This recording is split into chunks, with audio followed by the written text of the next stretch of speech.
Is it? What time you got?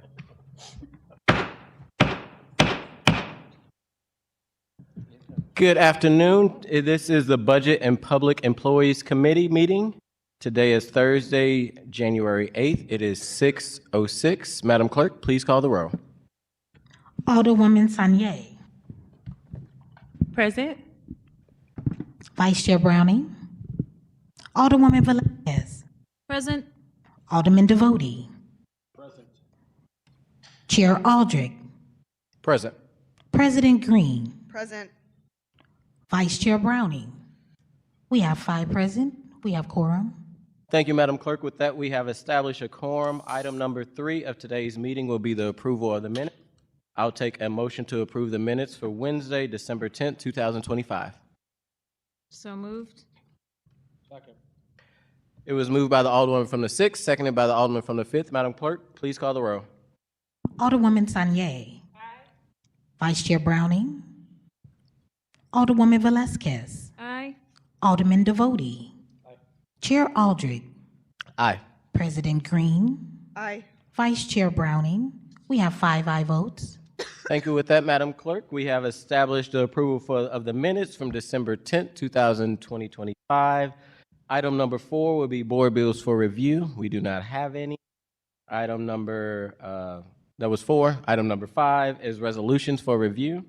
We do not have any. Item number 6 is committee discussion. Item under this committee discussion, number 1 will be the RAM settlement interest money. Before we begin, any and everybody who is here from the public, if you would like to testify on what's going on with the RAM's interest money, there is a sign-up sheet up front next to the clerk where you could be able to sign in. Today, everybody will have 3 minutes. The point of having these meetings that we're having on a monthly basis is to continue to get input and hear from the Office of Recovery on how funds that are being spent from the RAM's interest money. Last year, the Board of Aldermen filed a bill with myself and President Green to allocate $30 million of the RAM's interest money to help with the tornado relief. One of the things that was in that legislation was that we have monthly meetings so that there is a transparent process on how those dollars are being spent. And that is the purpose of this meeting as well as future meetings that we have on a monthly basis. So with that, being respectful of everybody's time, we will get started, and I will call up Mr. Jim Hill from the Mayor's Office and the Recovery Office to give a presentation and update on where we are with the expenditures of the interest money from the RAM Settlement Fund. Mr. Jim Hill, please introduce yourself with your first and last name, and then you can proceed with your presentation. Thank you. My name is Jim Hill. I am the Chief Recovery Officer in the Office of the Recovery in the Mayor's Office. And excited to be here tonight, so thank you. We're going to go through the Recovery Office priorities and give a deep dive update on the spending and the contracting that's happened so far. Just a reminder and to level set, as we do in every meeting, the 3 phases of recovery are the response, the restore, and reimagine. We are in the restore phase, which the priorities are intermediate housing, assistance and shelter, demo and debris removal, and resident supports. And we have recently launched all the neighborhood vision and planning work. In terms of our winter focus areas within these areas, the number 1 focus has been maximizing available intermediate housing and shelter, which we're excited to give an update on that. Eliminate debris, demolish unsafe structures, and repair infrastructure that we're still talking to the state of Missouri. The right-of-way has continued, and we've made good progress there, but figuring out the private property debris removal is something that we're still working on. Establishing intermediate resident support systems, which we've got a good story to tell there, and then launching formal community engagement. In terms of progress across the winter safety priorities, we have launched the Tornado Recovery Advisory Committee, which includes working groups focused on sheltering, outreach, case management, finance, and we have a regular cadence of meetings with that group, and it includes 30 or 40 community members, some of which are business and corporate leaders, some of which are volunteers and residents. We have recently launched, working with the Regional Business Council, a philanthropic funders forum focused on really identifying what the unmet needs are, what needs we're going to have, and they're going to be significant, that aren't going to be covered with federal, state, or city funds today, and how we close that gap. The winter outreach is launched, and we had during December and November, because of the Code Blue, we launched the call center that Tetra Tech managed. They had at least 2 calls to every resident in a red or yellow tagged home, which is deemed uninhabitable by FEMA and the MoSave inspections, including emails and social media blasts to make sure that we could communicate to everyone that we could. Action St. Louis did door-to-door canvassing, and then we engaged the Integrated Health Network and their community health workers, many of which had existing relationships with those victims in the tornado zone, to make sure that we could connect with everyone possible to make sure that they get into safe housing. We were able to connect with 70% of the identified target that we wanted to. And then on December 19th, we had a community meeting at Sticky, where we had over 200 residents show up. 30 of the partners that are providing supports were there, and it really was a great process. The mayor and Julian gave an update on progress. There was a couple hours for people to meet with the different resource providers, sign up for services. There was even crisis counseling in the room, and several people took advantage of that in one of the other rooms to talk to crisis counselors. So that was a great success. We have our next one coming up on January 20th at a location to be announced in the city, but that's where we really want to make sure we're getting out and communicating with the community. In terms of resident supports and case management, we have 38 disaster case management and community health workers active in the tornado zone today, making connections. The disaster case management resources are from Catholic Charities, Salvation Army, LifeWise St. Louis, and Hope. And then again, the community health workers are from the Integrated Health Network. To date, we have over 451 enrolled cases. So these are people that have reached out and registered for support and are engaging with caseworkers, and more than 40 have been closed. In fact, I looked before I came in tonight, and that number was up to 47. Crisis counseling is launched with the state of Missouri funding Show Me Hope, with a consortium of behavioral health specialists, and they're active, and the crisis hotline is open and engaging regularly with community members. And then the services that we contracted with United Way as fiscal manager to select have all launched on January 1st. That's a 3-year contract with Legal Services of Eastern Missouri to provide legal supports, behavioral health with Better Family Life, hunger relief with Hosco. Unmet needs, this is funds $1 million set aside for the disaster case managers to deploy as they feel needed, and then we continue to operate and supply the resource hubs. And to date, we've funded over 50 nonprofits with $14 million. We activated the Code Blue activation earlier than we thought in November, but we've got an arrangement with Peter and Paul Community Services to provide up to 700 beds across 9 facilities across the city. We launched 2 new programs, the first of which is non-congregate sheltering, which is hotel rooms. This is made available mainly to tornado victims, but to date we've placed 72 households in non-congregate shelter with over 1,500 room nights and 3,900 resident nights. So that great start there, and with that comes case management, because what we want to do is we want to get people into safe shelter in the non-congregate shelter in the hotels, and then as quickly as we can and they're able to transition them into longer-term housing, which would be apartments, which is a much better situation for the families. The other thing, rental assistance has launched. We have over 140 applications that have been received, and this is another one I looked at before I walked over here. We've got 20 approved applications as of the end of the day today. And then the mayor, through the St. Louis Community Foundation, has announced the launching of the Winter Shelter Fund to raise money for winter sheltering. This is a slide that we have been using to show the programmatic progress that we're making. And I've touched on a lot of the things in the supports in the community, but I did want to touch on the housing and debris briefly. We had, again, there was over 5,000 housing units that were impacted by the tornado. To date, we've stabilized or repaired 184 homes. We have launched an emergency rental and hotel assistance. We have 340 rental units through vacant unit turns that we're working to get online as quickly as possible, and there have been 517 building permits issued in the tornado zone. Debris, USAH has estimated more than 900,000 tons of debris to be removed. We have removed over 140,000 tons from the right-of-way. 69 buildings have been demoed, 10 of which were done by the city, 6,000 estimated trees cut and trimmed, and 1,300 applications have come into the outreach center, which is up at the Urban League on Natural Bridge for private property assistance, whether that's building demos, debris removal, or both. This is a view of the total recovery funding. So, and this has changed slightly from the last update.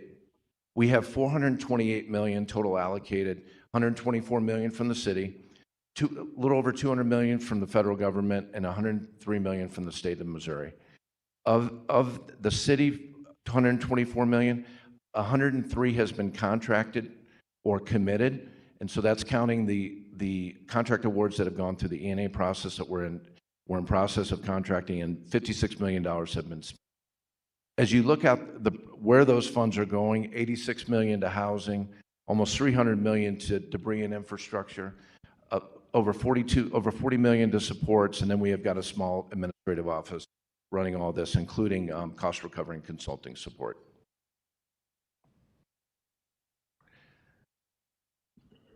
Now, in terms of the update on the recovery office spending, I touched on some of these, and the focus of this discussion will be the $43.7 million that has been allocated from the Board of Aldermen and where we are with that.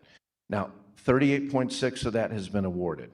So that means that we've gone through an E&A process and that award has been approved, and then that triggers the contracting. The contracting, we had a great progress in October. November and December has been tougher, and you'll see the numbers later, but big impact on the holidays, the new Oracle contracting module that the Recovery Office has been learning to use, and then several of these contracts are very large and complex with lots of details that were to be negotiated and worked out, like the Peter and Paul contract, the non-congregate sheltering contract, the home repair, the SLS home repair construction management contract. We've got 12 contracts that have been signed that are working through the approval process. And when I say they've been signed, what that means is that the terms of the contract have been agreed with both parties, so the city and whoever the selected firm is. And it's gotten to the point where they've been signed by whether it's DHS or the mayor, and also to the counterparty, and now they're working through the approval process. So all of these will be done when we get back with you, and hopefully in the next week or two. We had one that flowed through the process this morning, which is why I updated the slides, the Peter and Paul Community Services for the congregate sheltering. We continue to have these targets of 30 days from E&A for contracts and 15 days for amendments, but we did not hit that on the November and December contracts. From a FEMA cost recovery perspective, we have submitted more than $28 million of project costs to FEMA. 25 of those have worked their way through the FEMA audit process. In other words, they have gone through all the checks and balances, and the last remaining thing to do is someone in FEMA leadership to approve the obligation and to pay the state, which then pays us. So $25 million is sitting there, and that has been a big change from past experience for people where a lot of these, most of these dollars would be in the city, now. This is another view of where the funding is, and again, the blue shaded is the 43.7, but the bulk, this is the 124 million from the city. The bulk of it is focused on housing and debris and infrastructure, and then there's the retirement resident support, $23 million. So that breaks the city funding down into the different uses. And then here is of the 43.7 million, again, 38.6 has been awarded. And this shows where that stands by Board Bill 31, which is the original 30 million. So 29.3 of that 30 has been awarded. Almost 22 million has been contracted, with the balance of that currently going through the process. That's among those contracts that are flowing through the process now. Of the RAM settlement interest, 2.5 million has been contracted. Another 6.8 will be flowing through. In terms of spending, we've spent 9 million of the 43.7 million. But what I wanted to just share, and I'm going to flip around here. So this Exhibit 1, which is this is the contracts awarded through. I know it's really small, so sorry about that. But this again has the $38.6 million. Of these contracts, so United Way and the Tetra Tech for the ROE and HSA, those are executed. The SLS Home Repair Construction Management, that has not been executed yet, but they have been on the ground since December, getting ready to launch the home repair construction management, including meeting with contractors in the St. Louis area, so that as the ROE work flows from an accepted application into a home inspection, into a work package, they're ready to hand those work packages off to contractors, and work can get started very quickly. The forward rental assistance, 1 million of that has been contracted. The other 3 million is still in process, but they've been working since December.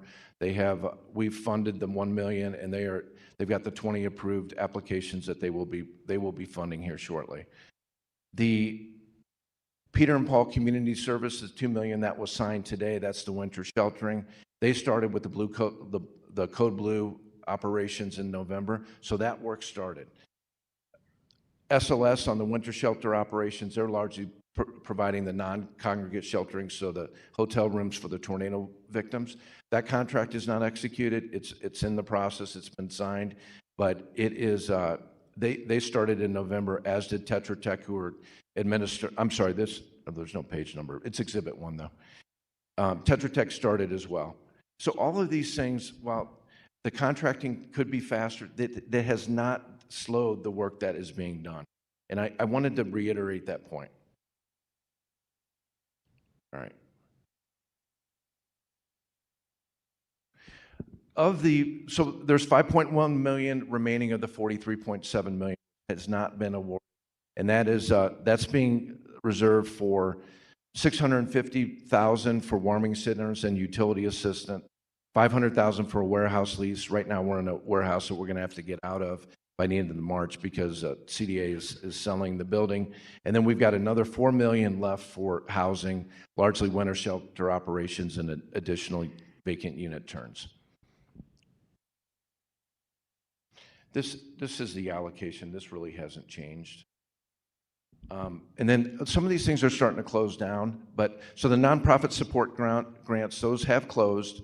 We had one additional grant since the last time we got together. That was to Action St. Louis for $138,000. So we awarded and have United Way awarded $2.5 million. There was $468,000 remaining that was reallocated to disaster case management, and $366,000 left to be reallocated to other uses, and United Way will administer that process.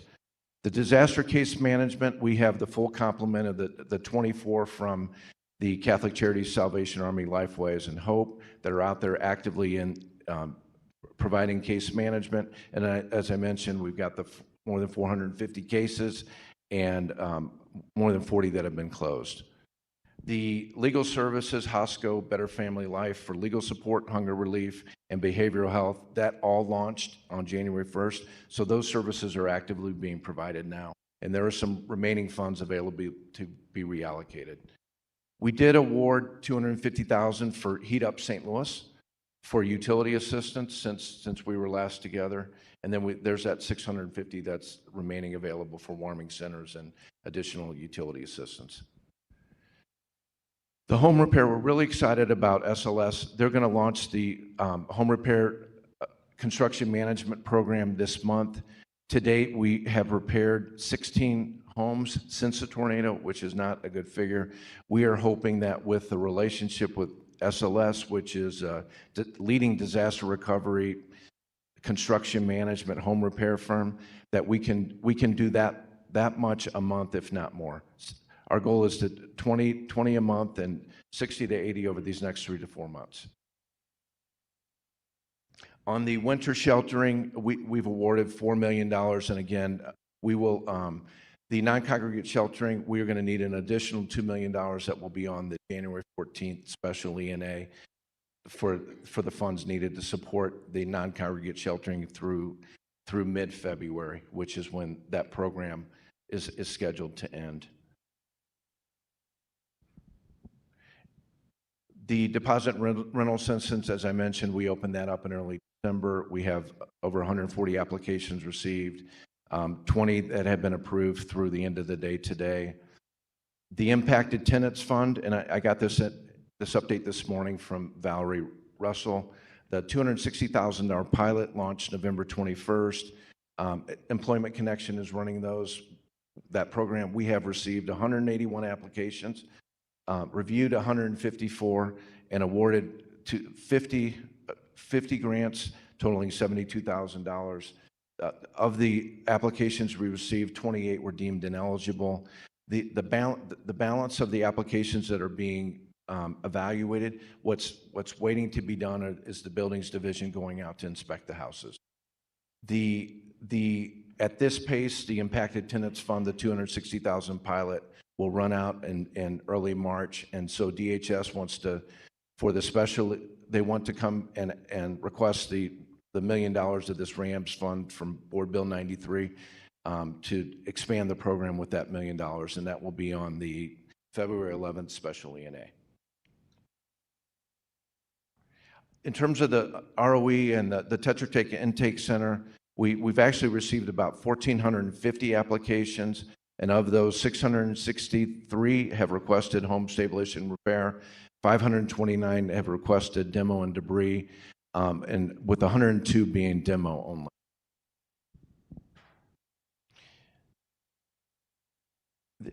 So here are the contracts, and this is not something, hoping for a better performance here, but we had 15 contracts that were awarded in November. Today, only one has been executed, 14 are in process. And in December, we awarded 14 contracts, none of which have been executed yet. And as I mentioned, the reasons for that, and 10 of those are CDA, and those take longer for the vacant unit turns. But I mentioned that the challenges with that have been the holidays. It was the new contracting module that the recovery office and the rest of the city was learning how to use. And then some of the major contracts that are included in these were very complex, very detailed, that required a significant amount of negotiation, some of which didn't wrap up until last week. This is the FEMA public assistance. Again, we have submitted $28 million of project costs to FEMA, $25 million of which has been through the process. They've been audited, no issues. They've been approved for disbursement, and they're waiting for final leadership approval in DC to get the funding to the city. We only, just a reminder, we get 75% of it when they obligate it. The 10% that the state match, they hold that until the disaster is closed. So that would be sometime mid-June of next year is what we're guessing. And today we've received $107,000 of reimbursements. Priorities of the next month is get these November, December contracts executed and behind us, continue the winter shelter operations, launch the home stabilization repair, and we're really excited about that. We think it'll be a much different pace than what we've had so far. And then continue to work with the state of Missouri and FEMA on the scoping and responsibilities for demo and debris removal. The state of Missouri issued their RFPs to select contractors for the eligible private property debris removal yesterday. They are due in 2 weeks. So they are hoping to have contractors contracted in February so that they can start the eligible private property removal in March. We have asked the state for some advance money from the $100 million of Senate Bill 1 funds, so we can start doing some private property debris removal, some commercial debris removal and demos that would be ineligible for FEMA reimbursement, but that we can use the state funds far. So Julian is working closely with the state to figure out what that looks like. We really want to get some of that moving in February. And then program operations is a real focus. We have stood up the infrastructure. All the programs are operating. And the next step now is to build. We've got some metrics that we're using to track, but we really want to build operational dashboards leveraging the data that we're going to have to be able to report on a regular basis to both the Board of Aldermen, but also to the community through public dashboards on progress being made.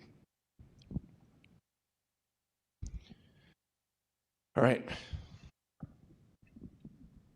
That's all you got? All right, thank you, Mr. Hill. Instead of starting with the Board of Aldermen and members, I'm going to start with community members. So if you would like to speak, there is a sign-up sheet that is up front that the clerk will be able to get you to be able to speak. Everyone will have 3 minutes. If you are compelled to speak after you hear other folks, we will keep it open for a while so that it will not be like any cutoff, but we will start with community before we go from hearing from people up here. Madam Clerk, is there anybody online that would like to speak? And if you are online and you'd like to speak, just please raise your hand so that we can get you sworn in with the same people in the room that would like to speak. At the moment, Madam Clerk, do you see anybody online? Right now, we have Cynthia Jordan, who just raised her hand. All right, Miss Cynthia, and everybody in the room who has signed up to speak, if you can just raise your right hand. Give me one moment for Miss Cynthia. For her Everyone that's still here that want to speak, just keep your hand up while we get the online individual on.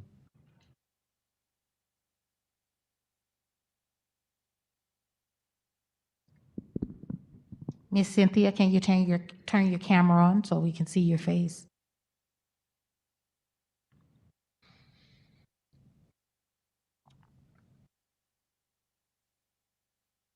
If y'all hand get tired, I can put it down too, as well.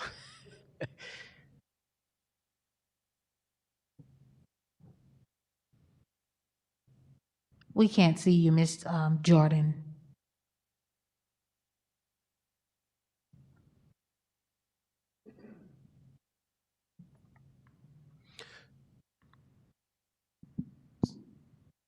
Did you want to proceed without her right now and come back? Or?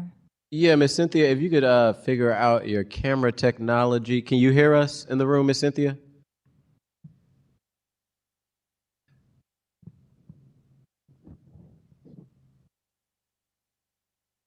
Again, can you hear us in the room, Miss Cynthia Jordan, who would like to speak? If you can just respond that we know you can hear us. It looks like we see the hand up.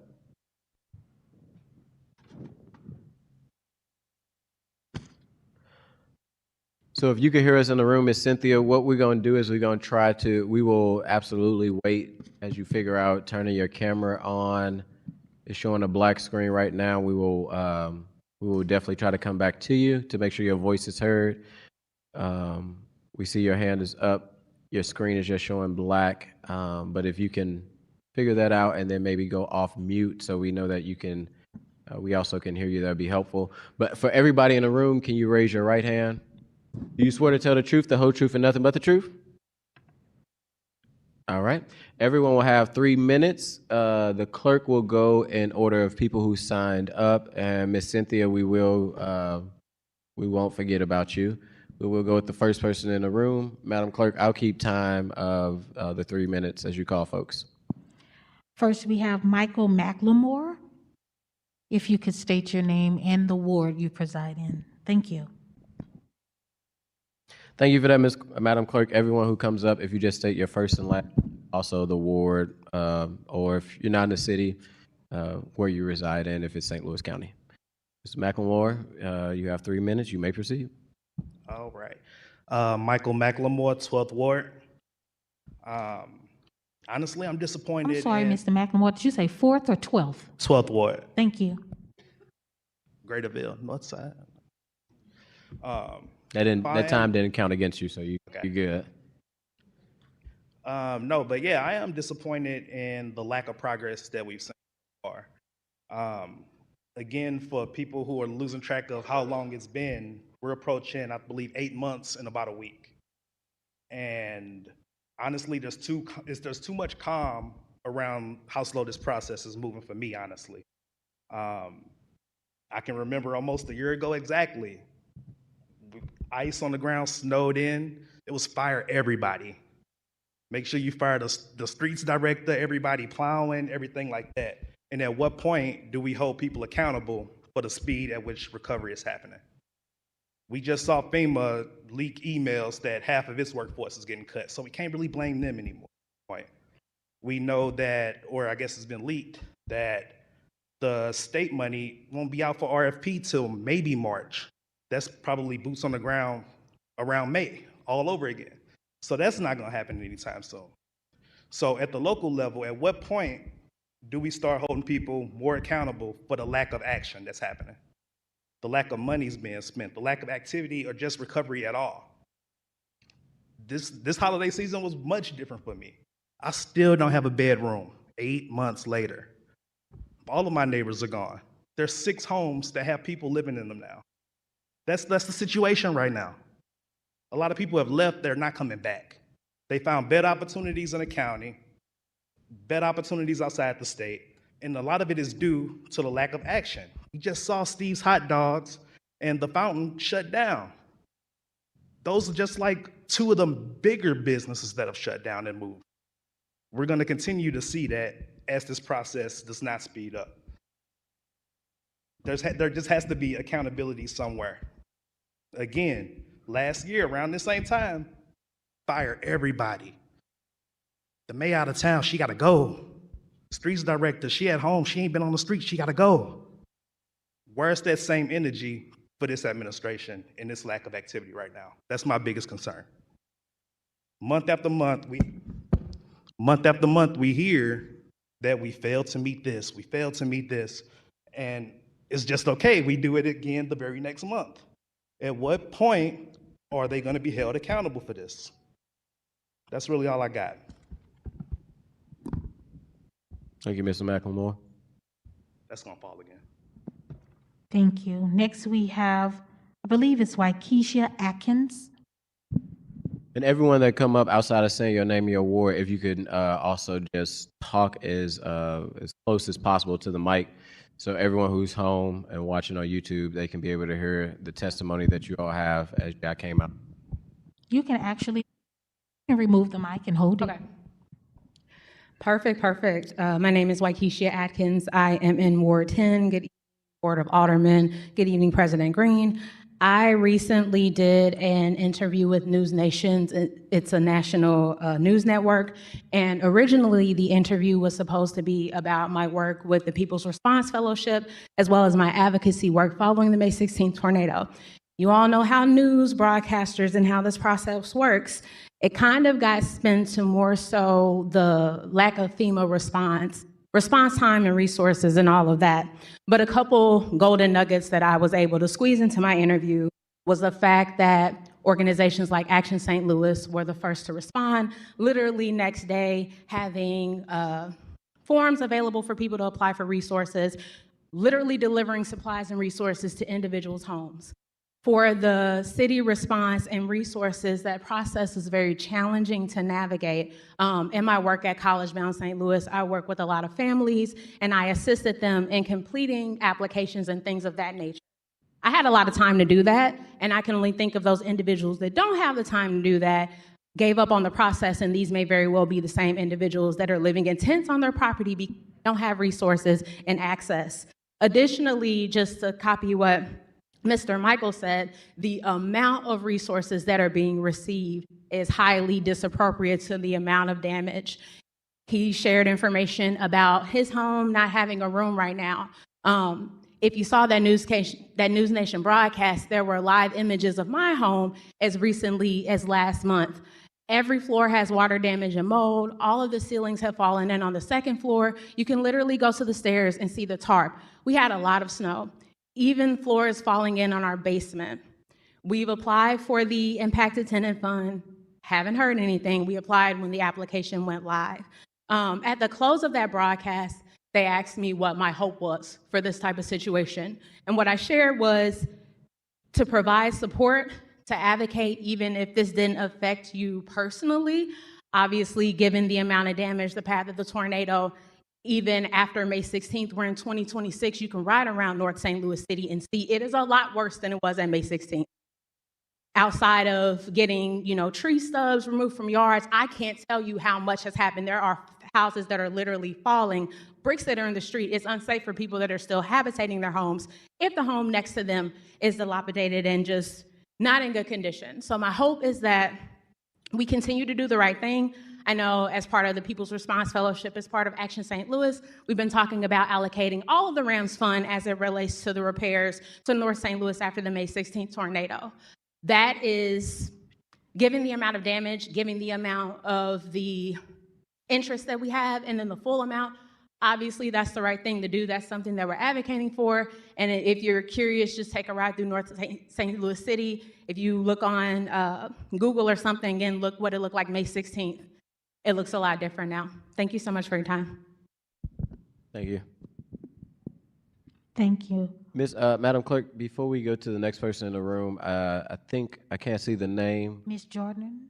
Ms. Jones? Jordan? Cynthia? Jordan. Ms. Jordan, can you raise your hand? Is that you, Ms. Jordan? All right. Do you swear to tell the truth, the whole truth, and nothing but the truth? Can you? I think you're on mute.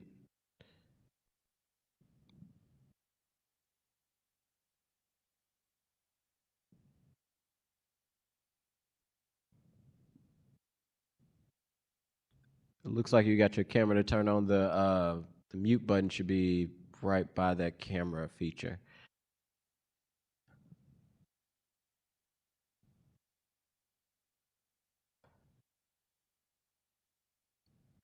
Okay, can you hear me? We can hear you. Again, so if you raise your right hand, you swear to tell the truth, the whole truth, nothing but the truth?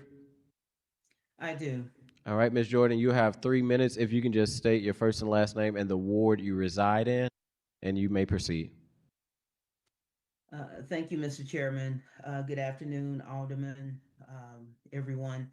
I actually live in the St. Louis County, the city of Creve Coeur, but I do work in the city of St. Louis, born and raised in the city. And so I'm just here to lend my support and to amplify the urgency of helping to rebuild North St. Louis City.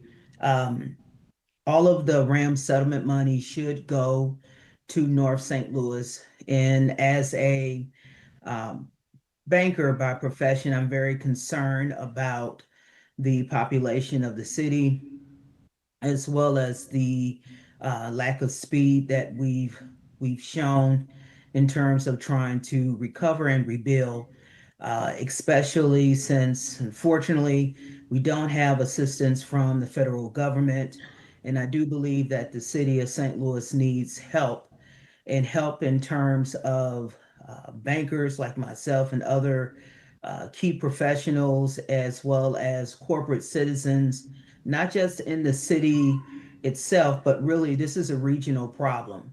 And so I do believe that time is of the essence for all of us to come together and to really lend the support and help rebuild North St. Louis City, because we do not want to own this as our own personal Katrina. And unfortunately, because of the lack of time that has went by, and given the fact that we're kind of losing momentum the right way, that's exactly what it's shaping up to be. So I just want to continue to lend my voice, lend my influence, lend my support, my prayers, whatever I have to ensure that we don't miss this moment, and help to get people back on track with their homes, with their land, and anything else that we can do. So with that being said, I yield back the rest of my time. And thank you for your patience with all of the technical difficulties. Thank you, Ms. Jordan. Go to the next person in the room, Madam Clerk. Next, we have Andrew Rucker.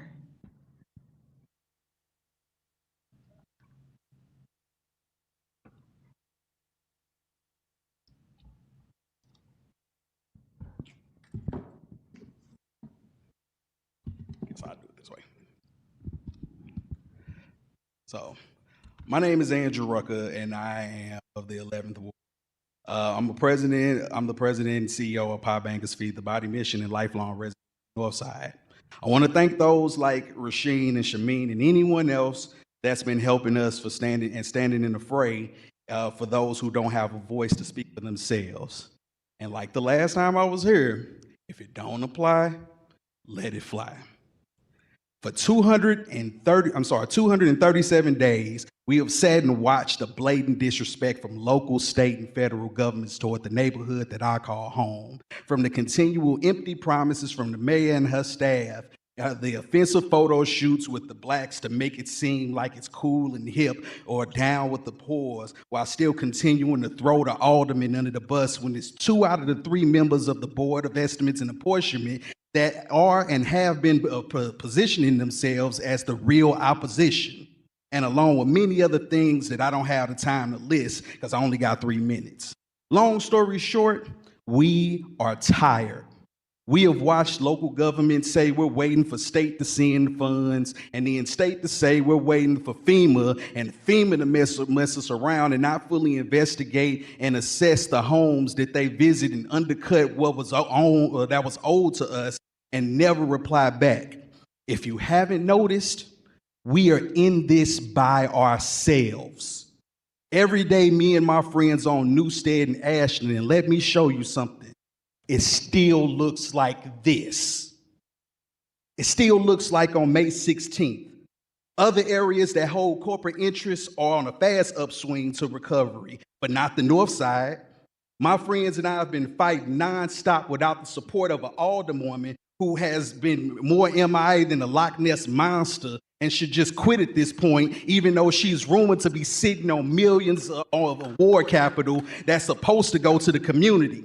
And to be told by a state representative that I'll do everything in my power to shut that corner down because y'all ain't doing nothing but helping crackheads, addicts, and prostitutes, and get the F off my phone and don't call me again after I just asked what we can do in order to help the people without any problems. But contrary to that surly and acrimonious representative's comments, and like everybody else that thinks that about the North Side, we've been helping the people with the assistance of the people.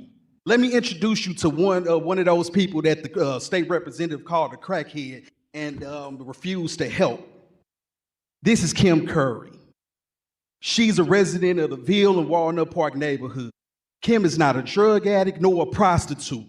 Her father, Mr. Ernest Curry, lost everything in the tornado, and in spite of that, she still comes out to help those in need. FEMA did little to help. State did little to help, and the city did little to help.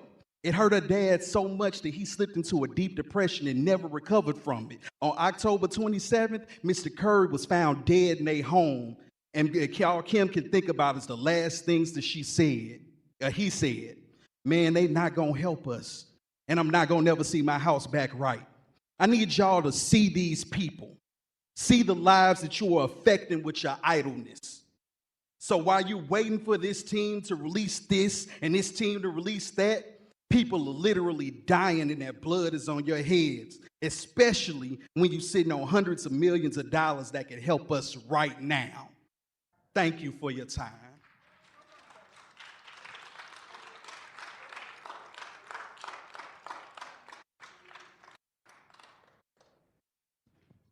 Next, thank you, Mr. Rucker. Next, we have Mr., I believe, Rodney Wilson, Jr.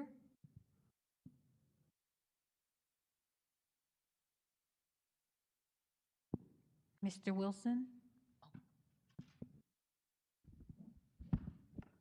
How y'all doing? Rodney Wilson from the 10th Ward, Fountain Park area. Thank you, Mr. Andrew, for turning fire up right before me. I just wanted to come up here to speak on a few things. You said speak, make sure we tell the truth. Just a couple weeks ago, I did travel out to Washington, D.C. For some people, that's District of Columbia. We was at the Congress building. We spoke with a few Missouri representatives on behalf. While we were there, we were an organization. And to my understanding and to them working there at FEMA, It was a lot of whistleblowers at FEMA stating that FEMA was blatantly and intentionally withholding funds from people filling out the applications, and they were being fired and they were being silenced because they let this information be known. So of course, I just want to let you guys know that the people ahead of you and above you, it's a little corruption in there. So, as long as y'all know that, then y'all can make sure y'all don't follow through in those same footsteps. Like, we speak for the people. I'm one of the representatives of the Fountain Park area. I experienced the tornado personally, and then after that, my house caught on fire right after that from damages from the tornado. I'm still picking up the pieces right now. And currently, I stay on North St. Louis. I stay in the heart of it, Fairground Park. So just on behalf of the people, the people's response, we just want to make sure that if y'all the ones that's going to be in charge and be the leaders, y'all need to make sure that y'all holding yourselves accountable. He did speak on FEMA, a representative from the mayor's office, but he didn't let the people know that FEMA got some issues going on within their own self, and they basically probably not finna be there. So we just want to focus on that too, and then, like I say, all of y'all are kind of the ones that's leading the people, but the people don't know who y'all are for real. The people don't know what y'all do, and then when y'all do small things, y'all don't let it be known, so we know that we probably can back all of y'all if y'all doing y'all job right. It ain't about the funds sometimes, it's more about the people, and if y'all gonna say y'all can lead us right.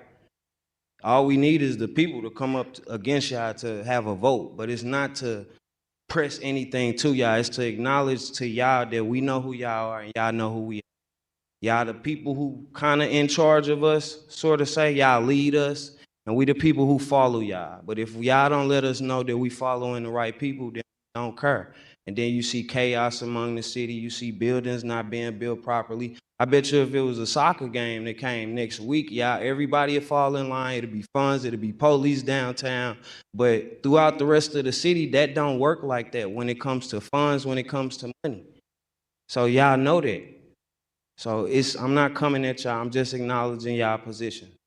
I went to Washington, D.C., and I got in y'all footsteps for a second, spent the whole day with those people handling business from what y'all do. So I do respect y'all, I do acknowledge y'all, but I also want y'all to know that people got the stronger voice in this matter.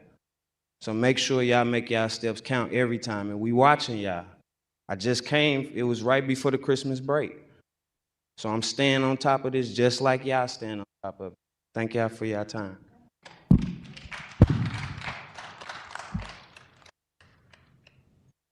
Thank you, Mr. Wilson. Next, we have Melanie Marie.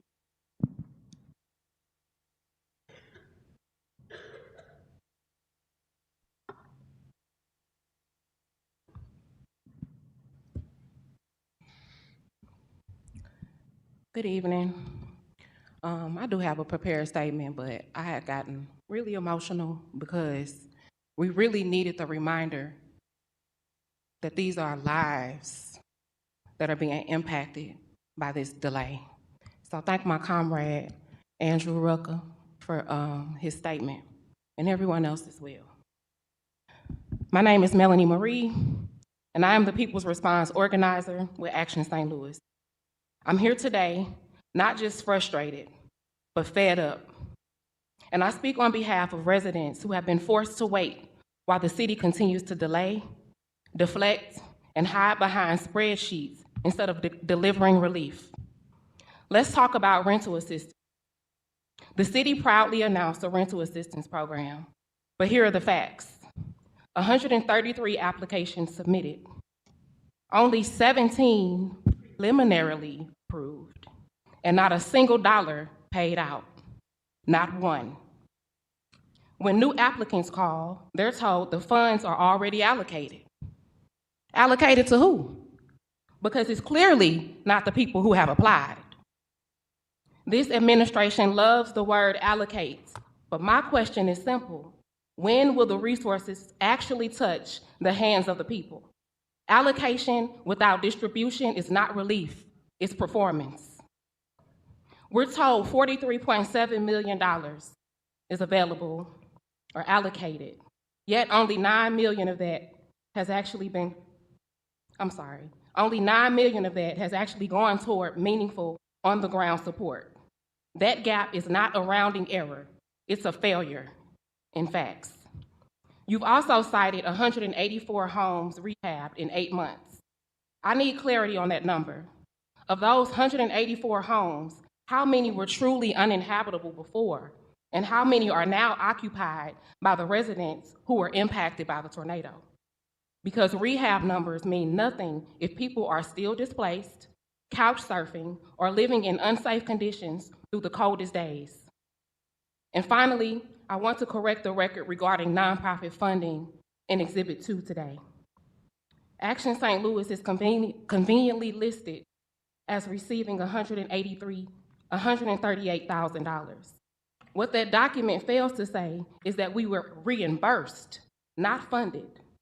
We spent well over $138,000 of our own money responding to this disaster long before the city moved a dime. Organizations in our ecosystem should never have had to build emergency infrastructure after a disaster, but we did. And we were reimbursed for doing the city's job, period. I came here today expecting to hear about progress, real measurable progress, so that we as organizers and community leaders could understand what comes next and how to move forward together. What I've heard instead is that nothing meaningful has changed, and we need to be honest about that. This administration has failed us. Name it, because we cannot correct what we refuse to admit.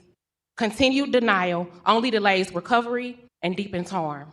The people deserve transparency, not optimism and optics dressed up as progress. Thank you for your time.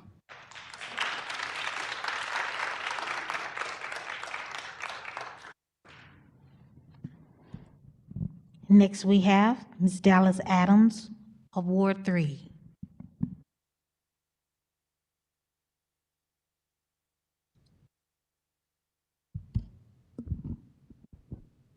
Good evening. Thank you to the Budget Committee for having us tonight. My name is Dallas Adams. I'm a proud resident of the 3rd Ward. I am also deeply involved in case management work, but today I also need to make the caveat that I comments as a private citizen and not somebody who is doing this work. We are 8 months in, and this room continues to get thinner and thinner and thinner as time goes on. The lack of visibility and promotion of this issue and our lack of focus on this issue is going to be the detriment of this city. I would love for every single alderperson to be attending these budget meetings, including those of the most impacted wards, some of which I still have yet to see attend one of these hearings. There is no amount of money that can replace or restore public trust, and I really do hope that you hear me when I say that. In disaster case management, we are firmly trained to not promise things that we cannot personally deliver. And it is frustrating to hear representatives promise things that they know that they personally cannot represent. Bureaucracy is going to be the fall of our city. I remember Mayor Jones continuing to say on the campaign and before the campaign that we cannot survive as a city if we leave over half of it to fail. And that's before the destructions of the May 16th tornado. The people in this room are correct. You run through the north side and it looks even worse than it did on May 16th. The rain, the winds, which are howling tonight, the snow, continue to deteriorate an already deteriorated part of our city. We are at extreme risk of continuing to lose population, which we were already at risk for many of the primary factors that people do not want to settle in the city of St. Louis, and it's going to get even worse. So the solutions that I have here, and I say this mostly to the people in the room who are doing disaster case work with me and who are in charge of recovery, it is time to lower the barriers to access for some of our programs. I'm somebody who has to move clients through the various city resources. I have to know about all of them. I have to know about all of the deadlines, all of the precarious parameters, who fits, who doesn't, who has to duplicate benefits, who doesn't have benefits at all. And what I can tell you is it is so high for some of these things that we tout and we celebrate and then for somebody to be able to access. One of the primary reasons why people can't access the 133 applicants can't access rental assistance is because of a barrier that should not exist because it does not follow the parameters that we need to with these RAMS dollars. I am deeply frustrated. I am also trying to maintain a cautious optimism as somebody who is doing this work and trying to instill hope in people who still are living in tents, who are still couch surfing, who are living in their cars. And I understand my time is up, so what I will leave you with is this. There isn't too much that as a legislative body that you can continue to do, but I am going to impress upon you that as the highest advocates of our city, it is time to hold people more accountable and to move these processes forward, to take these barriers that people are bringing to you seriously and to elevate them of the highest concern. This should be our number one priority. I really do not want to see anything else move, whether it be memorial or whether it be material. If we do not correct what has been brought upon us through an act of God, we will lose the bulk of our city. Thank you.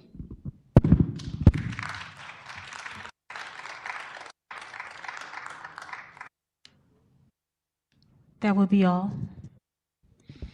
Thank you, Madam Clerk.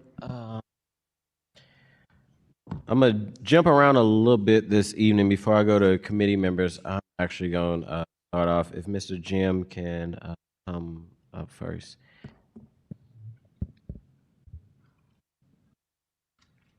Thank you, Mr. Jim, for being here today.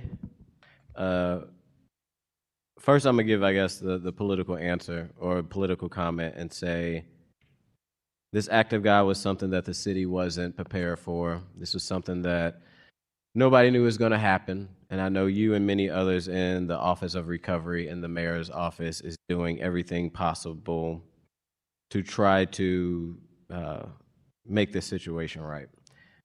Now I'm going to take off my political budget chair and also say, at this point of being 8 months in and hearing several of these meetings, which the whole reason of having these meetings is to have transparency, and I'm glad we're having it, to actually know what's moving and what's not. To be honest, we'll continue to have them, but at this point, I would say I'm even frustrated. I'm frustrated at the lack of, and while I know that city government moves slow, I'm frustrated at the lack of seeing how slow things are moving. One of the things that you brought up and you said there were several contracts in November and December. If we go to page 16, there were several contracts that was awarded, 15 contracts awarded, only one contractor executed in November. There was 14 contracts awarded in December and 0 contracts executed in December. You said that was because of the holiday, and I will say this Board of Aldermen met.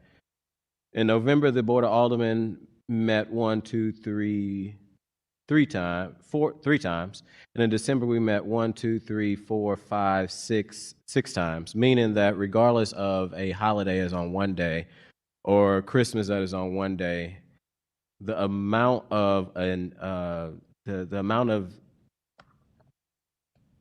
I gotta watch what I say.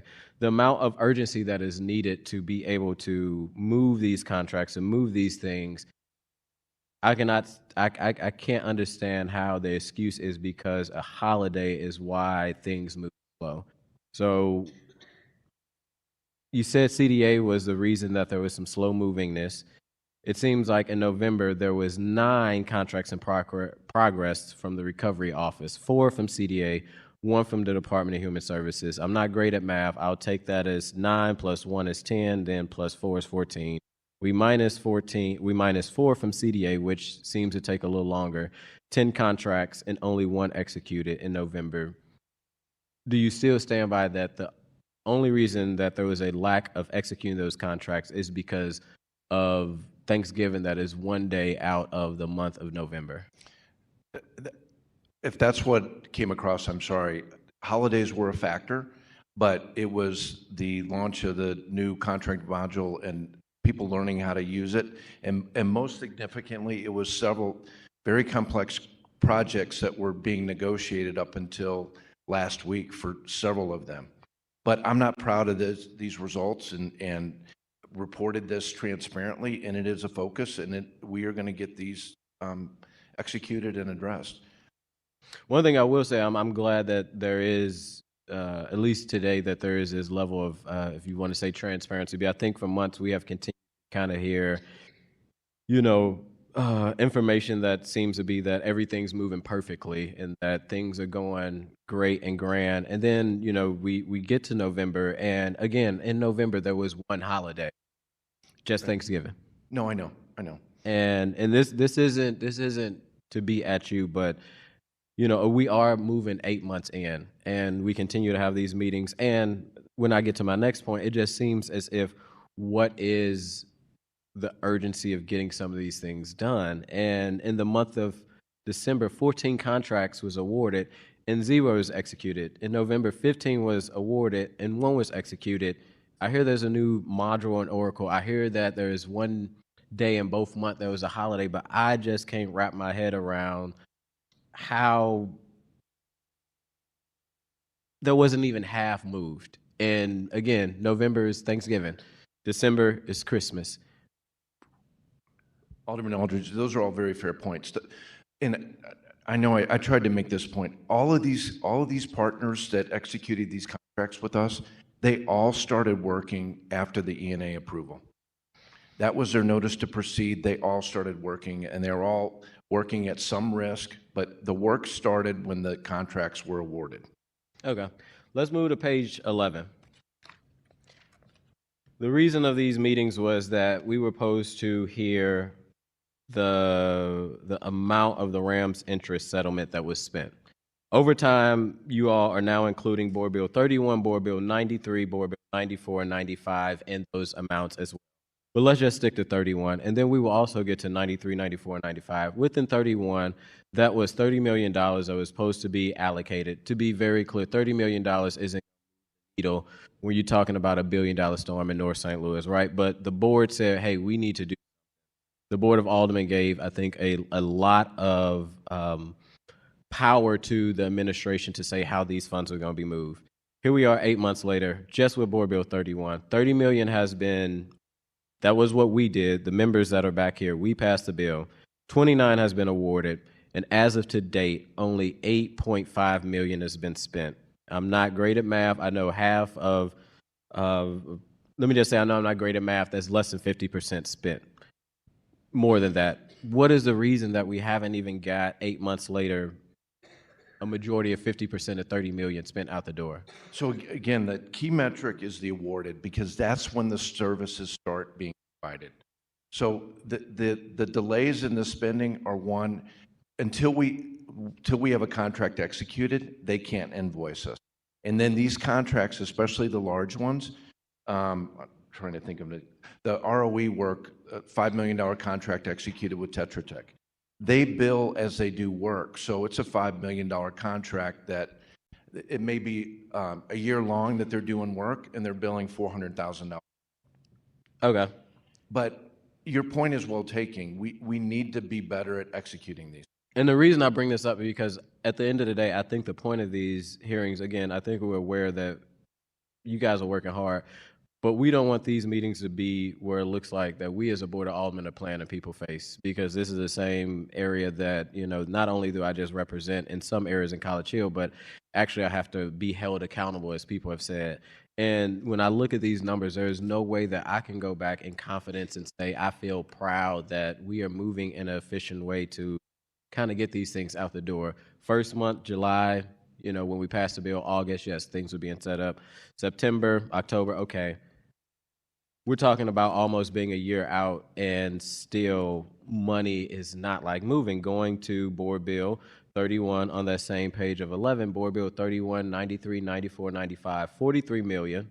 So we add additional money to that 30. We add additional money, and just looking at the chart, if you go to spent, you're saying even with additional money that is now there, only $500,000 was spent out of so I guess I'm taking the Rams interest was 8.5. Right. Then you take these other 3 board bills that you guys include, and you say that's 9 million. Out of the 43, it's like, why are we moving this money so slow? And I'm just not hearing and I'm not trying to be the bad guy here. Yeah. I really am not trying to be the bad guy here. But it doesn't make sense. If we let's go to the rental assistance. 100-something people applied. Before we even get to how many people actually got awarded, I'm aware, and probably in Ward 10, Ward 11, Ward 12, Ward 13 really wasn't hit, and 14 wasn't besides College Hill, the one I represent, but let's just take 10, 11, and 12, the most impacted areas. Only 100 people applied for rental assistance that probably needed in this tornado area. I don't understand how that's a small amount. And even out of that 100, 17 people only got got approved. Right. I think it's up to 20 now, but yeah. How do we even only get 100? I don't know. I'm not involved in the programmatic aspects of that, but, and this is off the dashboard that Forward is providing to us. But I know that the team is looking at the eligibility requirements to some of the points that were made here and figuring out how, if and how they should be adjusted.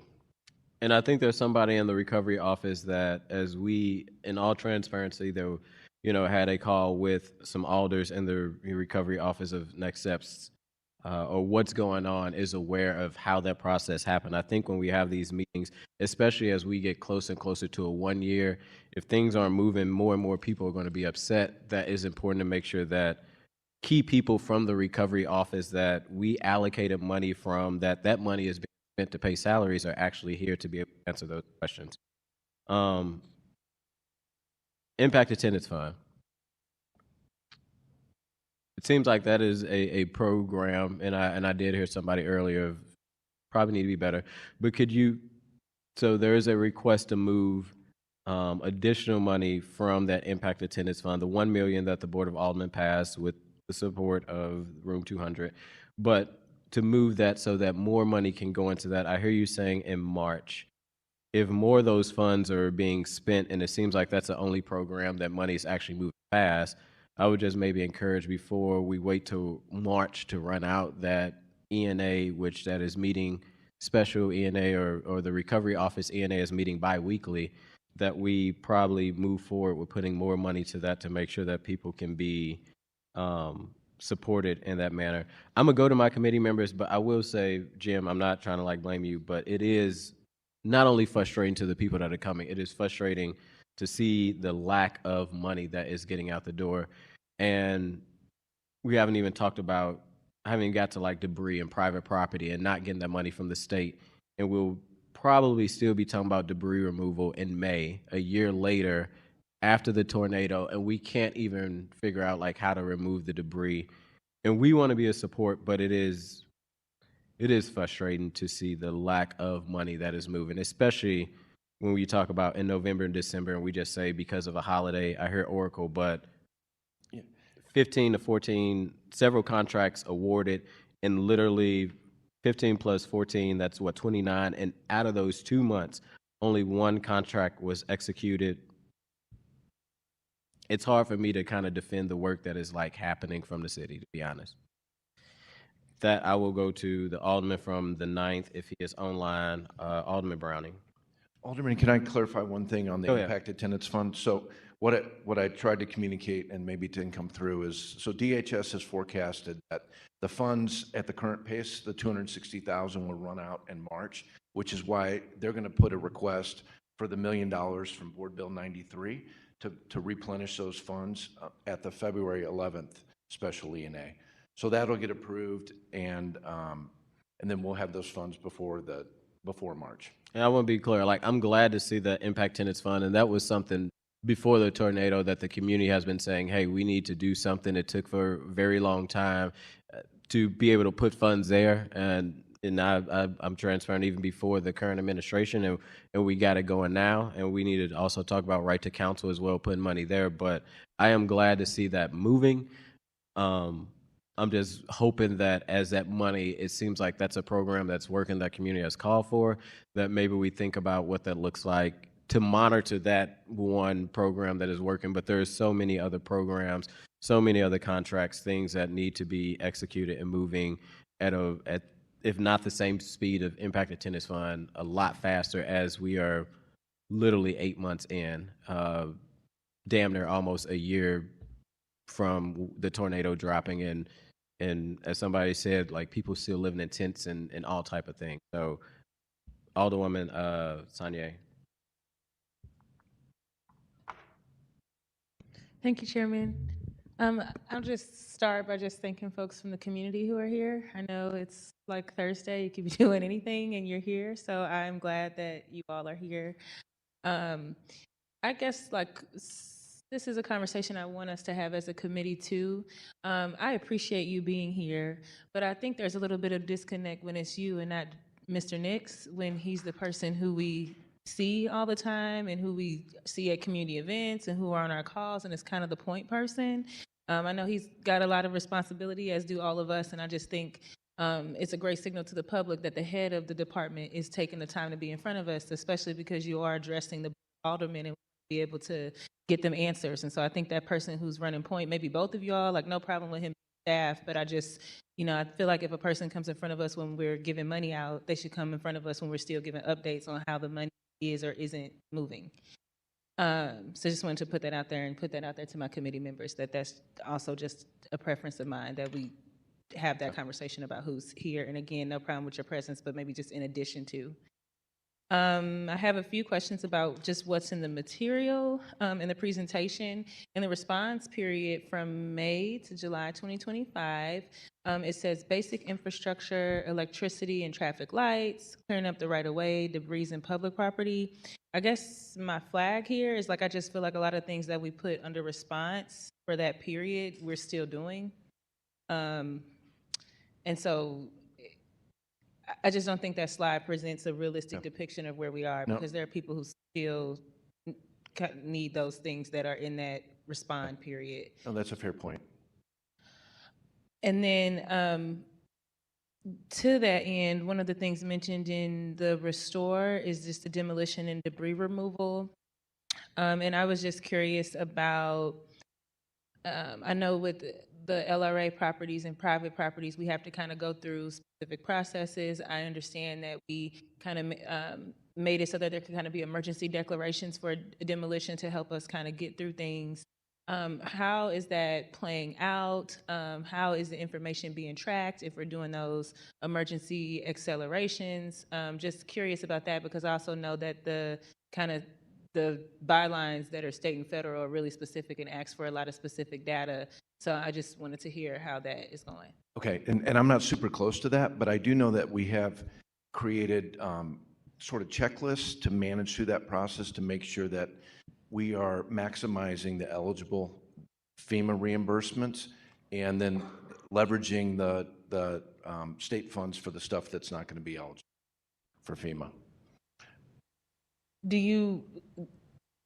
What is emergency, like if we say it's an emergency declaration demolition, what's the difference between that? Like, you can't. I don't know, I'm sorry. Yeah, see, this is what I'm saying. This is what I want us to talk about as a committee, because these are the topics that we're here to talk about. We all know the topics. So in my mind, I want people here. I don't want to have to keep sending follow-up emails and have conversations out the way to public. I want the people here who are doing that work. And debris removal, I would just bet it's going to be something we're going to ask about every month. Okay. Because it's still there. No, that's fair. Okay. And we were, so he had the call yesterday or 2 days ago with elected officials. We're going to start having a monthly cadence with the community. The next one is January 20th. So, but I will make sure this feedback gets back. Okay. My other question is about the restore question. It says communal infrastructure and campus/institutional anchors, nonprofits in parentheses. Which institutional anchors? What nonprofits? I'm just curious about that, specifically the campus and institutional anchor part of it. Well, I know that the thinking is, but I don't know any of the specifics. I know the thinking is identifying some important properties to really focus on and get moving, to really send a message that there is movement. But like campus or institutional anchors makes me think about universities. I don't know. I'm sorry. Okay. Just make sure you take this back. Here he is. Oh, hi, Julian. Hello. My apologies. I had some emergency stuff that popped up for today, but I was following it online, so I was able to join. So happy to take questions that he has not been able to answer throughout the rest of the day. Thank you. I was just asking him specifically kind of about the campus and institutional anchors nonprofit part that's listed under Restore, and just curious about what those institutional anchors are. Yeah, so that's something that we're actually in the process of developing with community. So you all know we launched neighborhood planning committee efforts, and all of those committees got selected. What that overall effort is we're trying to take into account from the perspective of the community, what are the neighborhood anchors and institutions they want to see, prioritize as we look at broader repair. We know some of those, like what they already are. Like we know people have talked a lot about the Save-A-Lot on Natural Bridge and wanting a grocery store there. So we have been continuously trying to figure out what's going there, what's the plans for that. We even have a meeting next week to try to talk about that. There are other ones like the library. So we heard about Julia Library. We know there's a lot of stuff in around Centennial Church and Fountain Park. So we're trying to take inventory of what the community's priorities are there so that as we work to figure out where sets of dollars go to bring institutions back, that we do that. So we're still in the planning process for that. We will have a community meeting that's actually scheduled for January 20th, that we will actually have a chance for even the residents and people who come out to those community meetings to put and add comments as we continue to prioritize those efforts. So we have our internal list that we've been tracking, which of course is schools and of course major institutions that we have heard about, like our public libraries and places like the Save-A-Lot, but looking for broader other ones that maybe we don't know as people who aren't in the data what those are, and also working with the Board of Alders to clarify those as well. Okay. And then I know right before I walk in, you asked a question about, was it debris or demolition? I was just, there's been a lot of conversation about just like our demolition process, and something that I've gotten questions about that I haven't been able to speak to from residents, particularly specifically. There's a resident in the 12th ward that reached out and just kind of inquired about I guess the city's emergency, like the difference between our emergency declaration and demo process versus the usual demo process, what that looks like timeline-wise. And then also, she kind of mentioned concern that there were people who were falsely representing themselves as contractors or folks who could do the work. So she asked about like, what are the paperwork and the procedures, even if it's emergency demolition, that we're requiring, out of concern that there were folks in her neighborhood that, you know, are representing themselves fraudulently or not like real contractors or anything. It was just really outside of my wheel. So I know, hey, I'll lift it up and ask and see. But I know we did do something that made it easier to demo, that kind of gave it an emergency right away, but I'm not sure about the specific differences between that process and our usual process. Yeah, so our emergency demolition process is, I'll talk about the difference between emergency demolition and a standard demolition, aka what are the ones that we immediately try to do and what are the ones. The emergency demolitions that are in there is anything that is a property that has the threat of dilapidation either into an adjacent occupied property or into a public right-of-way. Those are the ones that are eligible for emergency demolition.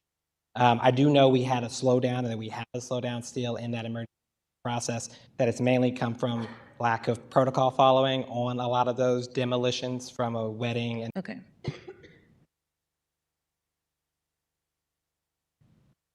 I know we had this conversation yesterday on our call, that I mentioned that I was interested in just some specific performance metrics for outcomes. And I know you mentioned like perhaps like that might be more ready next month, but I just wanted to make sure I said on the record that I really, I think these categories are great, but I think it would be great to start making sure we attach like some data tracking, consistent performance metrics so that we can, just be visibly and transparently tracking progress. We kind of talked about that yesterday on our own, but I just wanted to make sure the public understood that that was, something that I would like to see attached, in that like maybe you can share kind of what you're working on in that regard. Yeah, so as we look from a city perspective, one of the things that we've been extremely focused on, that we know we've talked to the board about over the course of the last 7 months, and I know this was also in the context of the conversation of why money is going out slower, especially tied to a lot of big contracts. The last 3 to 6 months has really been setting up the infrastructure that has not existed to run programs or run any of these programs at scale. And so one of the major kind of areas around that has been getting a lot of those direct things set up. We have now set those up. And so now what we're focusing on as we move into January, and we hope and plan and have every intent to see drastic action speed up in terms of what happens in the area. We have finally gotten clarification from FEMA on what's getting funded. They provided that clarification this week after lots of conversations that allow us to then decide where the city will move forward in a lot of efforts. We have the contractor onboarded. They have been registering contractors within their contractor portfolio and will now be able to start a lot of that work. So now what my team is doing, and what I'm doing, is now that the systems and structures have been built, now that we have the contractors who can tell us this how long these things will take, that can plan out the pipeline, we're live building what those metrics are going to be based on realistic expectations that we can provide. If I had provided any numbers on how many homes we're going to demo, how many homes we're going to repair by this date, it would have been a random guess because I don't know it. We didn't have the contract to do it. We didn't have the team to do it. We now have that. And so what we're working on right now is our full set of priorities, revisiting them from a recovery office standpoint, developing KPIs to track where we're going to be, where we hope to be, where we have funding. And we hope that we will be able to share those information with the Board of Aldermen, get ready to set those metrics jointly around where we're thinking we're going to be at different points, and then ultimately present that to the public. But you have my commitment. I met with the mayor to talk about the early version of what a lot of those things are looking like, that we'll be sharing that with you all sometime close to this month, but as soon as we're ready and able, sharing a lot of that directly with the public, and then also making it publicly available on the website. My next question, I know we got to get through the rest of the committee. So these are going to be very tangible and kind of just based off feedback. I really took a big interest in the vacant unit turns in that portion of the work because I think that is so important.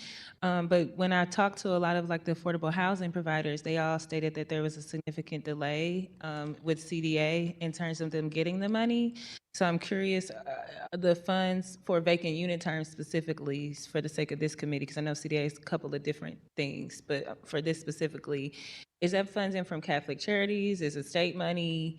Where's the delay or the breakdown in that? So the vacant unit turns funding is RAMS funding from where it comes from. A lot of the delays is in the contracting process because the program and the way that it's built has guarantees that they have to guarantee they use it for the work, guarantee that they have it for, that they're going to provide it for tenants. The paperwork side of that process takes a while because it has to go through their legal. It usually has to go through their board. There's a lot of aspects around if they don't do it, it makes other things liable that ties it into a much more complicated process. Now that we have a new director over that department, I'm meeting with him next week to try to figure out what's driving it and are there things we can speed along. We were working on so a lot of the work where people have the capital, they start it at the moment where the ENA award letter goes. And so what we've been working on is one, trying to get our processes cleaned up. We had an agreement to get a program that would provide bridge capital to people doing it, but unfortunately that partnership fell through as we were getting to the final thing. So we're revisiting with another partner. So we're hoping to be able to have both a bridge capital program to help bridge the dollars because some of that process will always take a long time because legal, and we're simultaneously trying to speed up our process on our end.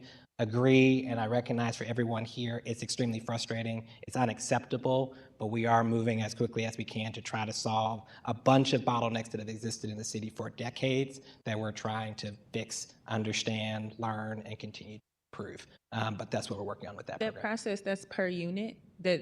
I guess my question is, as an office or as a city, are we doing per unit, or are we prioritizing like buildings that have larger units in them, knowing that that process is so tedious? I'm just curious, are we prioritizing units that can, if turned over, can provide a lot more, one building 6 versus going one by one, or is that a part of the strategy? Yeah, so when we award, we focus on the size first and foremost. So a building where we can get 10 units, we prioritize awarding to that versus a place where we can get 1 or 2. But more than that, we're prioritizing, can you get it up in a certain amount of time with a certain cost level so that we can kind of get more units faster. So it's a trade-off of size and a trade-off of that other piece. We have a document that can list all the ones we funded through ENA with how many units are in each one. The first set had a lot more in it. The ones that have come have been a lot more single family duplexes or 4 unit apartments, which of course mean you're contracting with individual entities. I guess the only thing I would flag with that too is some of the affordable housing providers that I talked to also mentioned that part of their struggle is that there's a $10,000 limit for something, maybe it's their operational capacity or something like that, but they were just explaining to me that by the time you get done painting the walls, changing the doors, like doing very basic things, and like whatever staff you would need to compensate to do that, that it was there.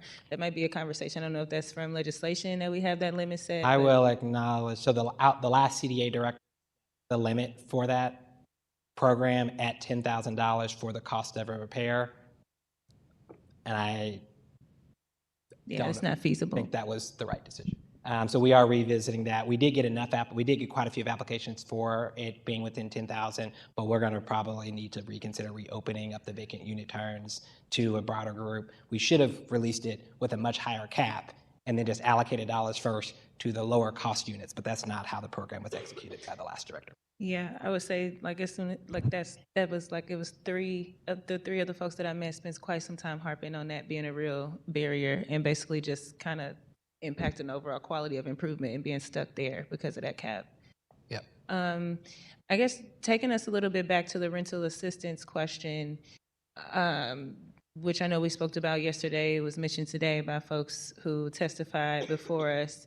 And I know the chairman already mentioned the fact that, you know, the numbers were low. Is there any, why is only 17 granted? Are there any barriers that you're observing or running into? Yeah, so I just met with my team kind of around that, around it. So some of it is the process for verification. So some of that is how long it took people to get the income verification things in to get it approved. My understanding is we're on track to start approving a lot more. We were also just meeting to review what are the common reasons for why people don't get granted out of the people who apply. So we saw two core reasons for why the majority of people were getting. One of them is the program was not available for people who have already gotten rental assistance for FEMA because they are eligible to continue temporary housing assistance. They were denied because we can't have duplication of benefits. What we're trying to understand is figure out, is there a path to get them funding while they wait to get CTHA? But are you saying if you were awarded FEMA funds in June for rental assistance, then you're not eligible to get any kind of rental assistance from the city? So you get awarded rental assistance in June, and then for FEMA, you have to apply for continued temporary housing assistance. So that allows you to get the next set of payments that come out of your rental assistance. Naturally, that can come to the tune of 24 months of rental assistance, where our programs only provide 5 to 12.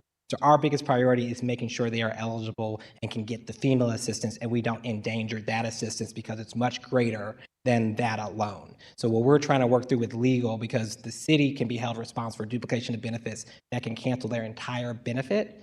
And so we're trying to make sure they become eligible. So we're right now reviewing those cases, working with legal to figure out how we can help bridge for those individuals and come up with a solution there. But we are committed to finding a solution. I talked to the mayor about it today, and we'll figure out a solution for those particular parties. The other group that we have a common group for is a lot of people. So for the program, there were about 3,100 households that are eligible. They were the people who were deemed uninhabitable dwellings at the time of the tornado, that we have kind of that verified kind of process for. So the other group that is commonly that's getting rejected right now are people who already have an apartment and need support on their rental assistance. So for that group, we've referred a large portion of them to the Impacted Tenants Fund because they're eligible program. So that's why we're seeing an increase in applications there. What we're also doing right now is we're looking at we're looking at a modification to also be able to provide money out of the rental assistance fund for people who have already secured a lease and launching that as a new component. That's not public yet. We're still running what that's going to look like, but that will be something that we're actively revisiting. So I think what you're talking about, the FEMA CTH, FEMA continued housing. Temporary housing assistance. Yes. Okay. So is the city looking at it now like, is there an understanding that you can get there are people who got rental assistance from FEMA, but they did not get the continued part of it. So they were just given funds one, because the lady who I saw, she did not get the continued housing. She got just an initial initial funds to go towards rental assistance, and it was in like July.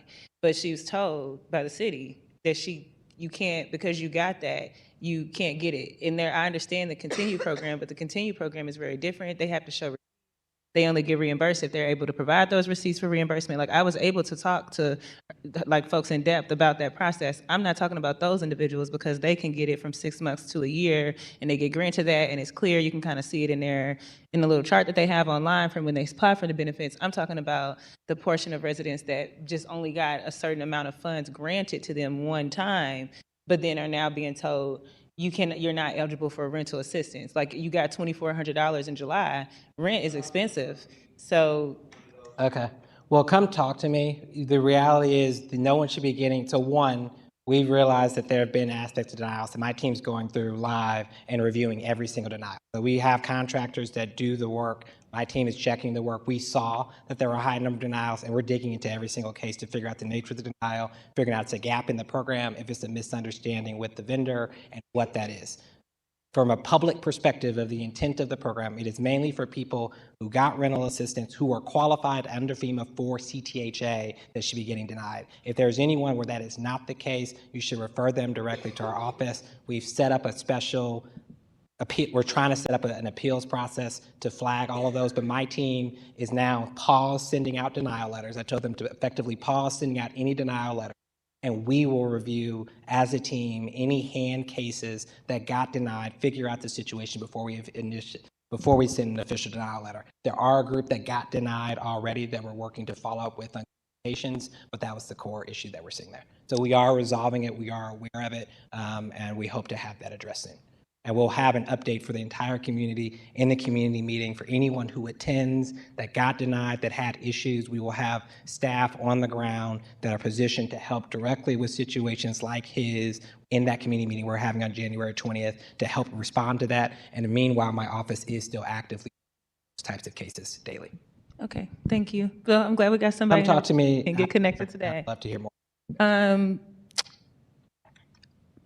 I kind of asked about the information that was available in terms of disaster case management to you yesterday, so I just want to ask that same question that I know that there's a lot of disaster case managers who are working very hard, and I would love to just get an idea of like, what type of needs are they seeing consistently? How are they able to meet the needs? What are the continued gaps as we're still, going through this? I feel like that those folks have a lot of on hand, on the field, direct information from folks who are impacted. So I'd love to get an idea and a view of the data of the households and families and folks that they're helping, what the needs are, and even like what the gaps are, if there's something that they're finding is a consistent need that they're not able to do because we haven't funded or anything like that. I'm just really curious about all of that.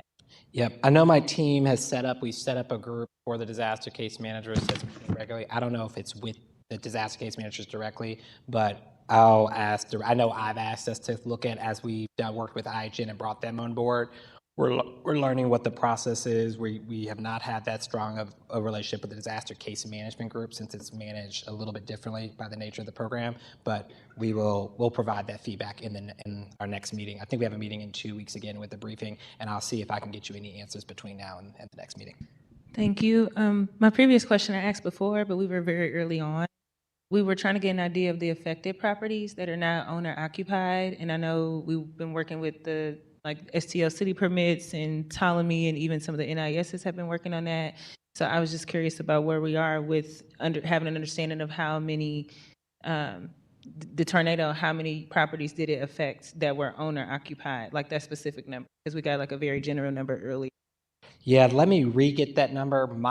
The numbers I was just looking at were about 3,200 that were labeled moderately damaged or major destroyed at the time of the tornado.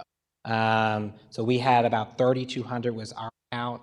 We are in the process, and that's one of the core things that the private property system team is working on, is building a public dashboard of what all of those properties are that's publicly visible, and also being able to see who's applied for private property assistance, but also for us to get an answer for if you did not apply, is it because you got a repair on your own? Did you just not know? To make sure that everyone's coming into the funnels. Our goal that we're setting, that we're still working through, is that every building in the tornado zone that is preservable has a path to repair and stabilization in some way, in some future, and working to get a full catalog of what those are by every building owner. So that is a core goal that we have, that we'll be making an all-out blitz on as we look at the next. Now that we have the system set up and got that built with Tetra Tech, now we're in the process of pouring in all the information we have across our diverse sources to build that unified picture. So now that we have those teams, we'll be able to provide that picture, and hopefully you'll see a lot more, and the public will see a lot more of our data view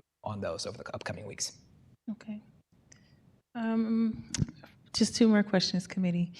I just wanted a status update. I know where the state gave some funds, have all those, where are we at in terms of their releasing of those funds? I know I saw some of the information even in this presentation kind of puts it all with other things, but I'm just specifically asking about the money that they gave, where, how much of that has come down? So they've not given any of that money. All of that money sits in the state, and the state has to approve it. Where those dollars are is it's going toward two different projects that, quite frankly, is taking way too long to get clarification, and it is taking a long time because FEMA has to of everything. And to the comments I heard some of the people make here about what's happening at the FEMA landscape, and even hearing Jim talk about the things around all the dollars in reimbursement, things are happening really slow. Unfortunately, that $156 million can't get touched from FEMA unless it's approved and those clarifications provided by Is FEMA. Governor Kehoe and other officials advocating and making sure that we're pushing and applying? We have an advocacy, but across all of the governor's office.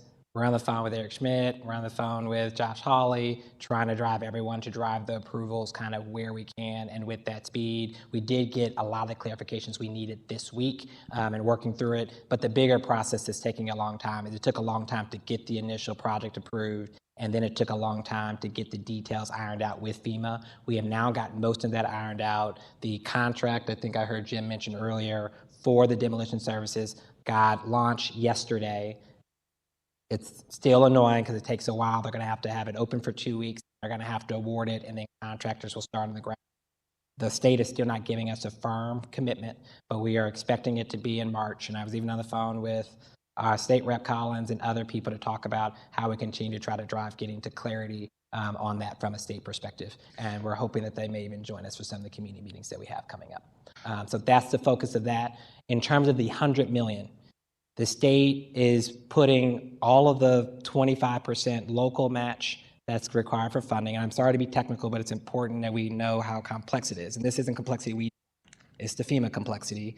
The 25% that gets funded toward those debris mission is what that $100 million is for, both the city portion and the state portion. We are working, and Jim mentioned, we are working on a way to spend dollars on ineligible FEMA properties, is where the state has already agreed to work with us to spend the other set of the dollars that are likely not going to be spent. To be able to spend on FEMA ineligible properties, we have to know what's eligible.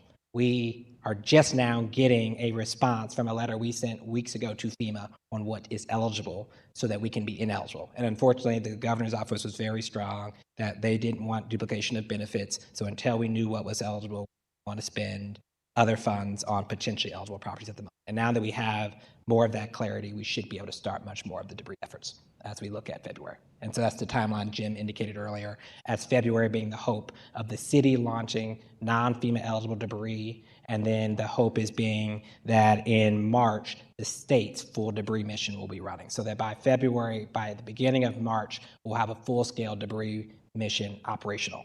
So I know this meeting is here with the Board of Alders. Our community meeting, we have pressed the governor's office and stuff to try to get all of these answers to us on the community meeting on January 20th, which I encourage all residents to attend. And we'll have hopefully a very, very clear update where we can be sure when we tell people these are the properties that are eligible, here's what you can see, here's where you can see when, that we can feel confident about that plan. And so I know I heard a lot about lack of trust in the administration, lack of trust in where we've been going. And we don't want to put things out there until we know what's capable by when. But we are committed to being extremely transparent about that, setting those objectives publicly on both home repair and debris removal so the community can know what to expect by when. I'm not saying those answers are going to be things that the community likes, but it will be what we can do, and it will be what I'm committed, and this mayor is committed to what we can do based on the operational constraints that we are aware of. Okay, I just wanted to confirm some tangibles. Yep. So for anybody that has had an issue with their rental assistance getting denied because they got one reimbursement, they just connect them with your office and follow up, and you've already set what you need to in place in order to remedy that. Yep. Yep, and specifically, I encourage anyone to come to the meeting that we have on January 20th. But I also recognize people have issues now. So if there's issues right now you hear of, send it directly to, I can give all the alders, the team members, but send it to SCL Recovers at louis-mo.gov. And then there's 2 members of my team who's dealing with that triage. Okay, and then the $10,000 cap that is set, what's your timeline? When will that be changed? So unfortunately, NOFAs can't be amended for NOFAs that were already set. So that part of the program will have to launch. Anything else will have to be so that will take longer for new properties in the vacant unit. What's that timeline like? I am speaking with Director Moak and the leader of that department. So I don't want to give you information that I can't be confident about. So can't commit to that until I have more conversations with them. Because what I just got information on is how much is in pipeline out of the applications they have, how many of those are going to be funded so that we know how much additional dollars we have to allocate. Okay. And then this is my last one, and I don't even know if this is really a question, more maybe a proposal, is that I know that they had their first day in legislative session yesterday. I think it's really important that we make sure that our state officials are remembering where we are. I think both in terms of tornado recovery, I know that budget committees just came out, so some of our folks are sitting on that budget committee, and I think it's really important. Yes, absolutely. We're lucky to have her on that. Yes, but I want to make sure, I think that they don't, I'm just going to be fully transparent. I heard more of them talking about revitalizing downtown than revitalizing the tornado impacted areas. So I don't feel like I think for them, they're getting a little far from the topic. Maybe it's like leaving mind.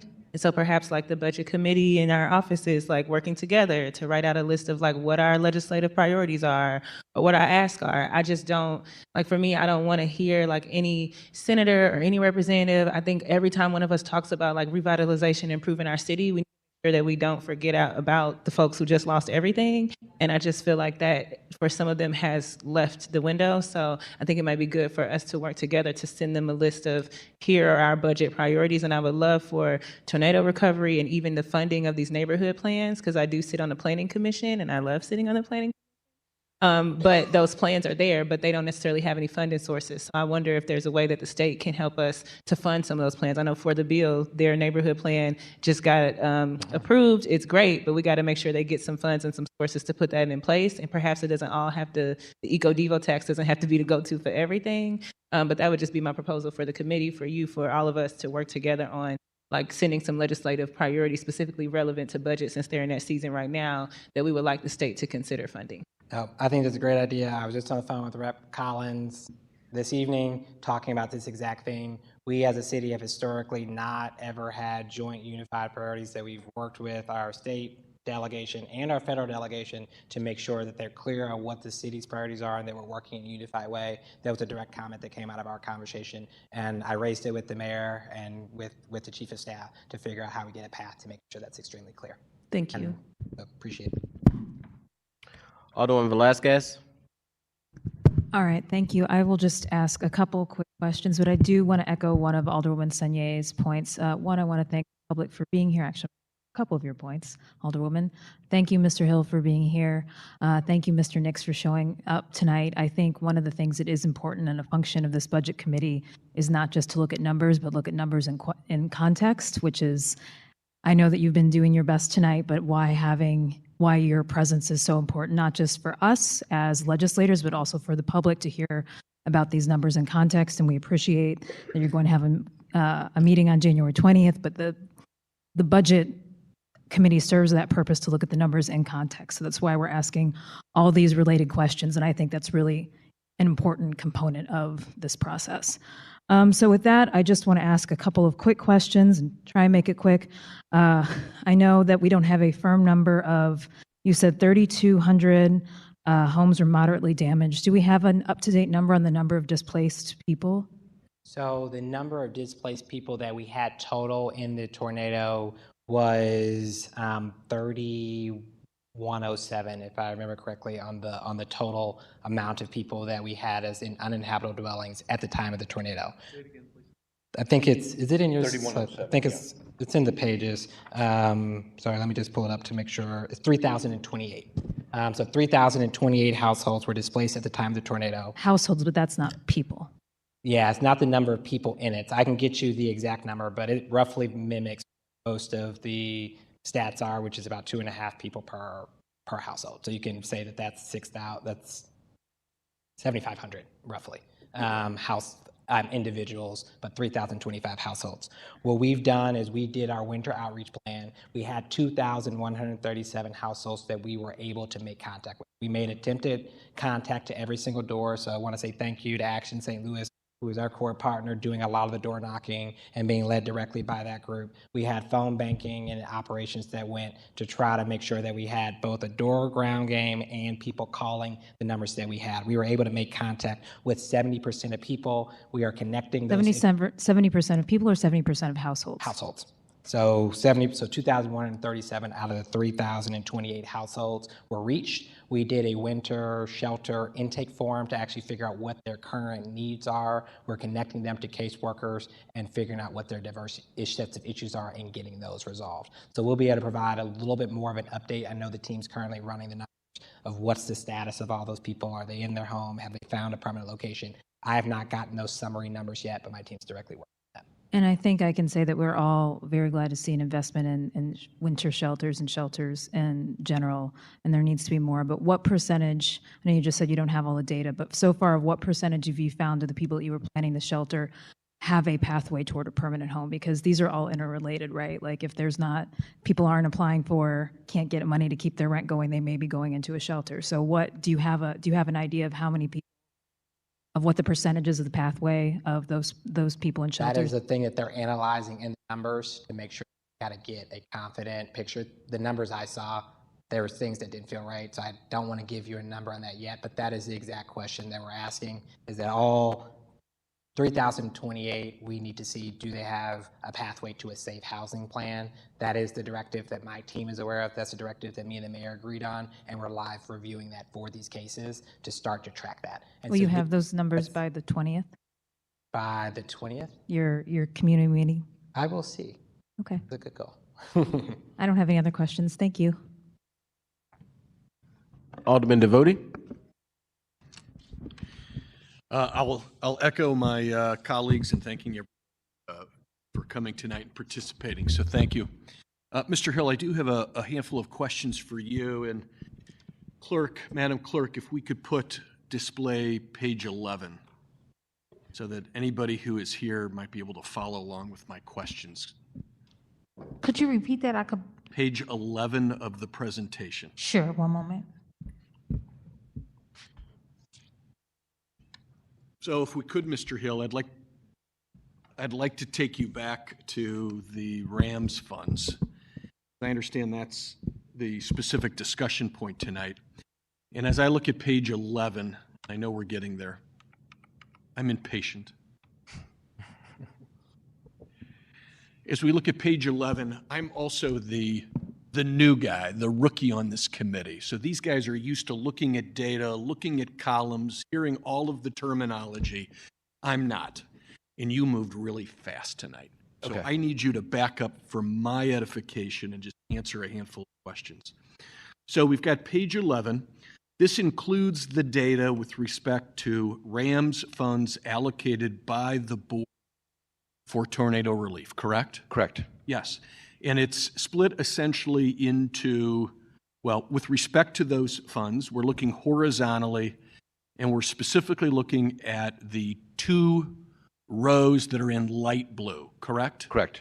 And those indicate the source of the funds, various board, right? Right. Okay. And then we've got a summary row that's in dark blue.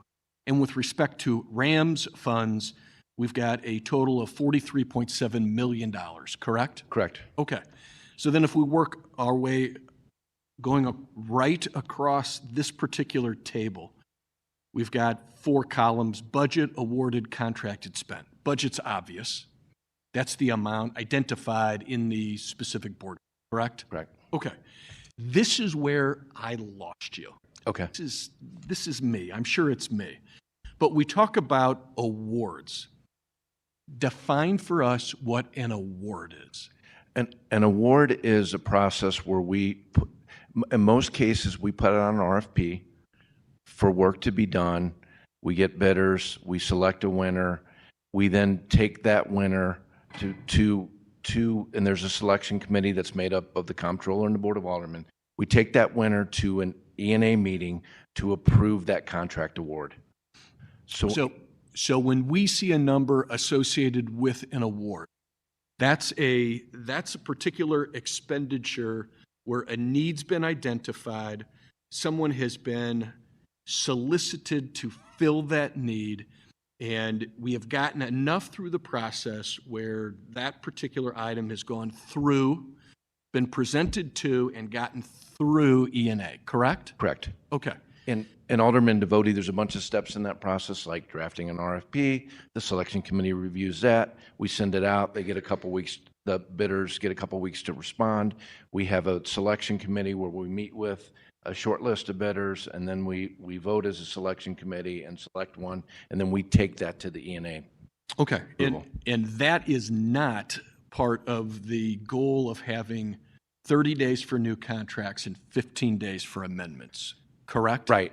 Okay, so we're not even to that process when we talk about an amount being awarded for a particular item, correct? Right. Okay, and then we keep going to the right, and now we've got a contracted amount.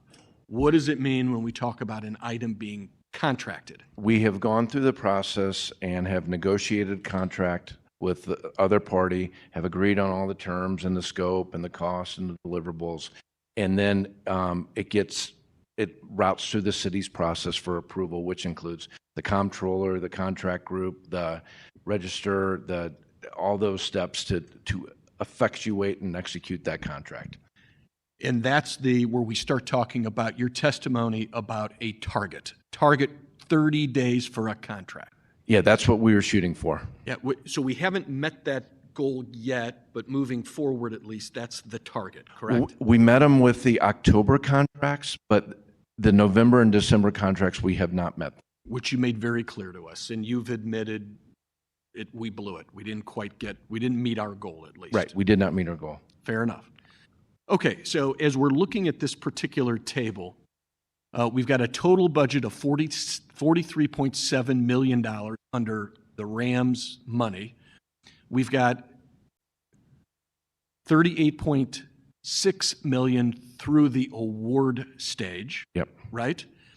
From a contract perspective, we have that same number, but you've got it split up. You've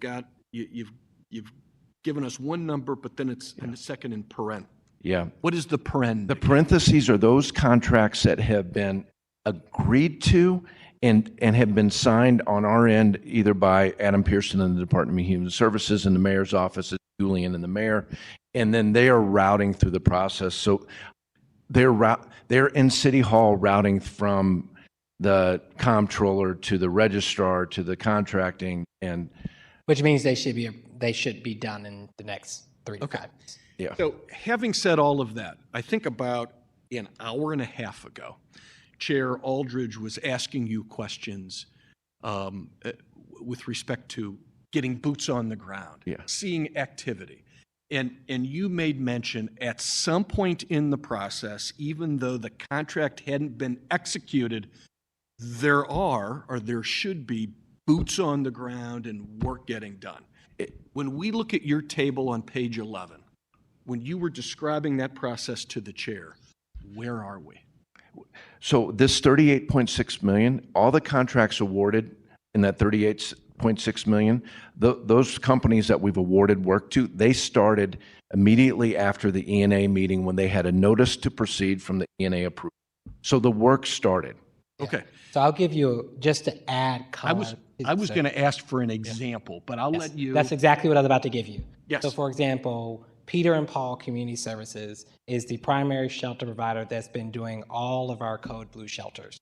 Those of you who know, we started Code Blue activities November 9th through 11th.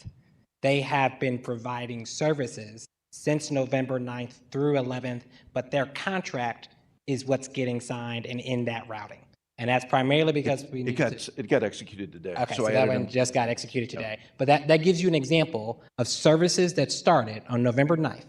People were going into shelters on November 9th. They've been going into shelter every time we've activated a Code Blue, but we did not have a contract signed. And that that- was officially on the record. And so that's a good example of services being delivered, but not being shown in the financials. Which then takes us to our last column on the table, the spent money. And my understanding of this, when we talk about spent, this is where we've got a contract, we've got a service that's been provided, we've got an invoice that's been received, it's done whatever needs to be done here at City Hall, and the money is out the door, correct?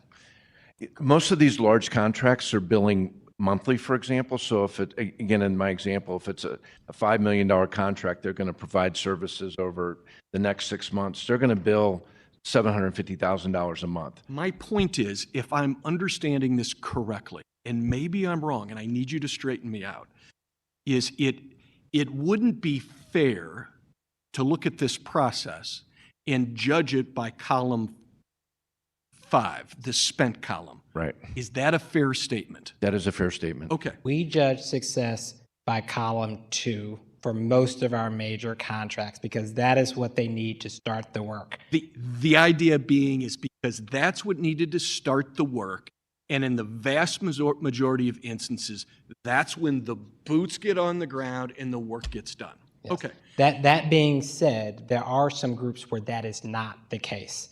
And for those particular groups, that time is based on contracting because that is when we can pay out invoices. And for the groups that is an issue and the groups that are smaller, can't afford to wait, those contracts are not set up on a reimbursement basis. They're set up on a advance basis, which is a new process that the city has not historically done to make sure they have the cash up front to do the work. Okay. We intentionally drive reimbursement, especially around really big providers, because we make 5% on cash that stays in our account. And so if it's a big company that's performing work, there's no interest from a city perspective to pay them ahead of the work. So we're talking specifically about RAMS funds, and that is the subject of our meeting here tonight. But of course, you've given us more data than that. And that's why on page 11, we have that total city funds, because you're also, I think in an attempt out of transparency, giving us some additional information about other sources of funds in the city of St. Louis's hands that are being moved toward tornado relief. Is that right? Right. Okay. So I actually have a very different concern, I think, than the remaining, at least from the 3 folks we've heard from. Because in my mind, one of my concerns is I look at this and I look at the awarded, and I think I've done a decent job of listening tonight, but then I also hear from Mr. McLemore and Mr. I forgot your name, I apologize. But I'm wondering, do we need to be thinking ahead?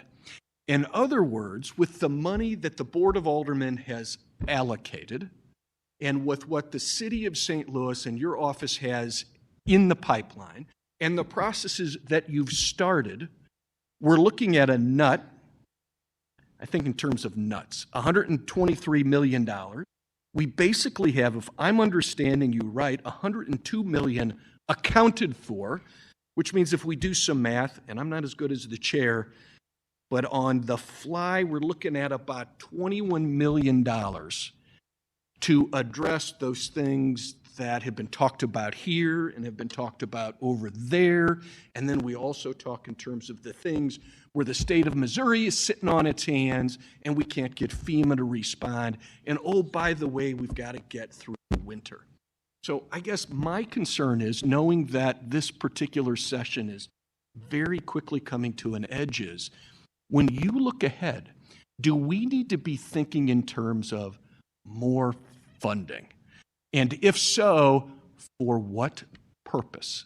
Yes. So we know that the funds that are going to this is not sufficient, not enough. To your question, Alderman Devoti, is, okay, so what is it for and how much?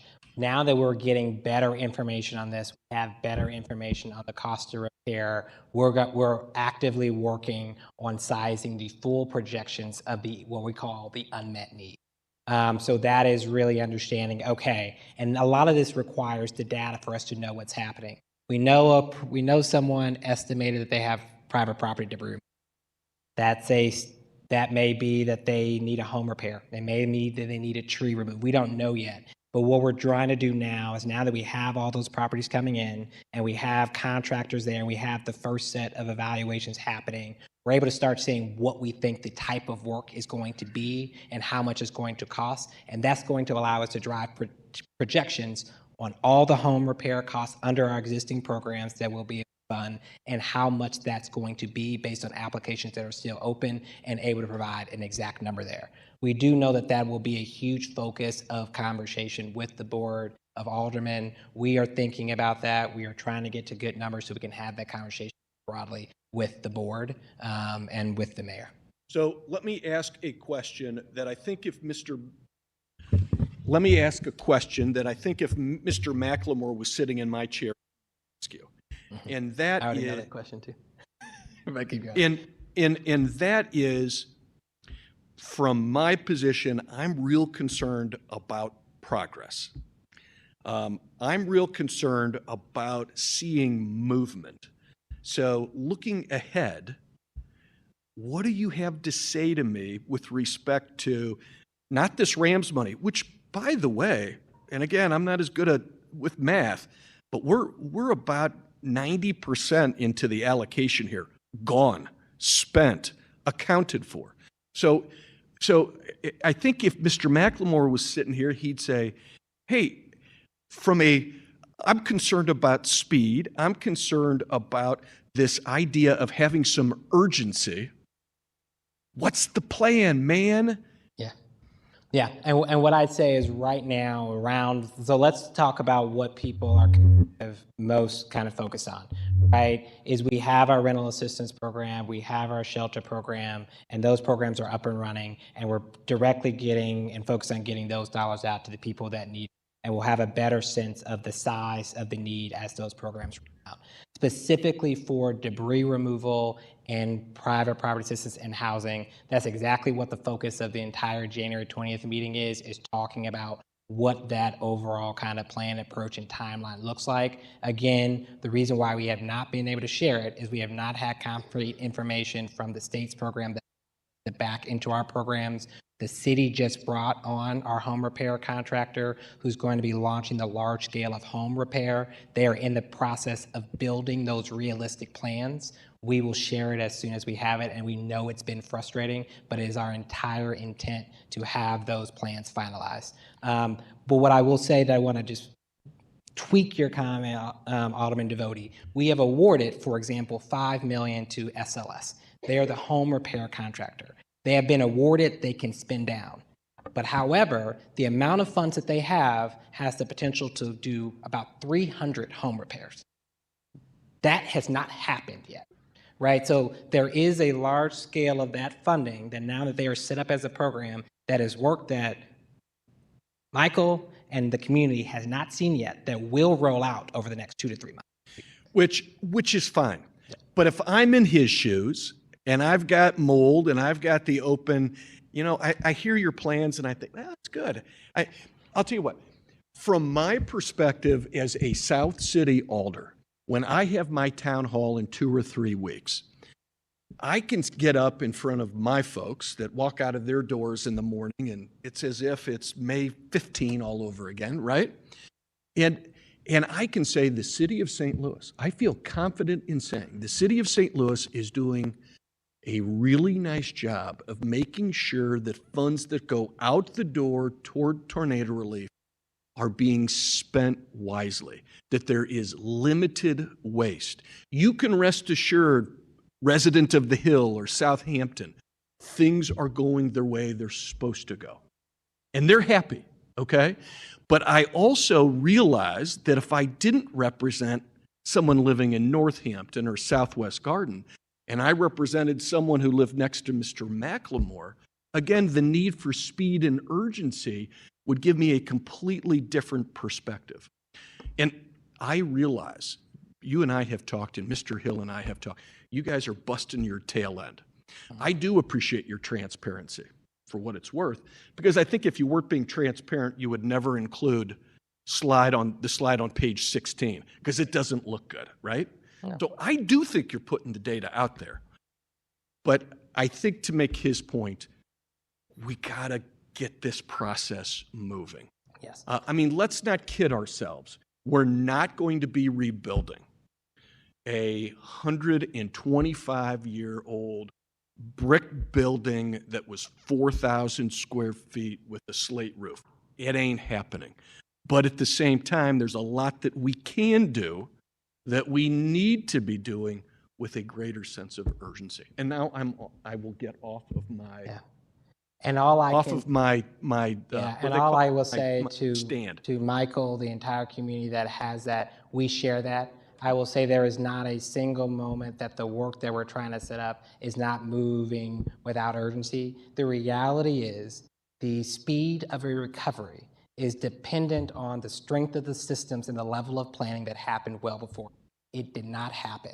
Bringing on a major contractor that can do hundreds of repairs and bringing on programs that can do rental assistance. If you think about the length of time this process has taken, if we already had, which we should have had as a city, all of these contracts in place, they should have been in place before a disaster hit, the city would have just started to pull on them. And the issue that we had is we did not have it. And so I shared the frustrations as a person who is new to the mayor's office and trying to figure this out, especially as the person who has to bear the brunt of a lot of those processes. What I want to always tell people is I will always be transparent about where we're good, where we're not, why we're not, and that we are fixing it. So my hope is, I know we have lost a lot of trust over the course of the last 6 or 7 months on the speed of the recovery. That is understood, I share it, and I see it. And even when I think about our rating on the recovery, it has not been where I want and where we as the mayor wants it to be. What I can say is I saw these problems as soon as I knew of them. We went out of our usual processes to build a new home repair and a private property assistance process that works. We built a new rental assistance process that we hope will work. We're learning what doesn't work and we're scaling them. And so what I can tell the public, and I'm speaking without the mayor here, is that we are committed that the next few months of the recovery should look very different from the first 7 months. Community has held this for a really, really long time. The city is committed to doing our part, to being there to help take on the longer term aspect of the recovery. It's taking us a long time to get organized, but I can say with confidence that we have gotten there with a lot of the major contracts in place, and we are preparing to go into execution. And the community should see that, and you all should see that as well over the course of the next few months. I recognize that, and I appreciate that. And thank you both for your time and consideration, as always. Thank you. Thanks, Alderman Devoti. And I also want to thank you, Alderman, even though you may not be quote unquote experienced as some of us, your detail and question, I think, is always critical to this budget committee, is being an attorney and how you dissect certain things, which before I go to the president, I want to just follow up on some of the things that you said, which I think you brought a different analogy of from the budget and the spent column, right? At some point, I think also what may be important if we're going off some of the conversation that we've seen, and I was talking with the alderman from the 6th, if it is very true that what is budgeted was 30 million, and we're not talking about the 90, the 31 and the 93, 94, 95, because that was not Ram's settlement. I think that's also important. One of those bills were for impacted tenants fund that originally was supposed to have been approved through the 30 million through the budget process. One was a bill that was around unhoused, which was Alderwoman Sanier's bill, and another one, Alderwoman Clark Hubbard's bill. But if we just stick with the 30 analogy, and we're saying, okay, the board passed 30 million and 29 more than 90, in the way that we just broke that down is out the door, it's awarded, somebody's got the money.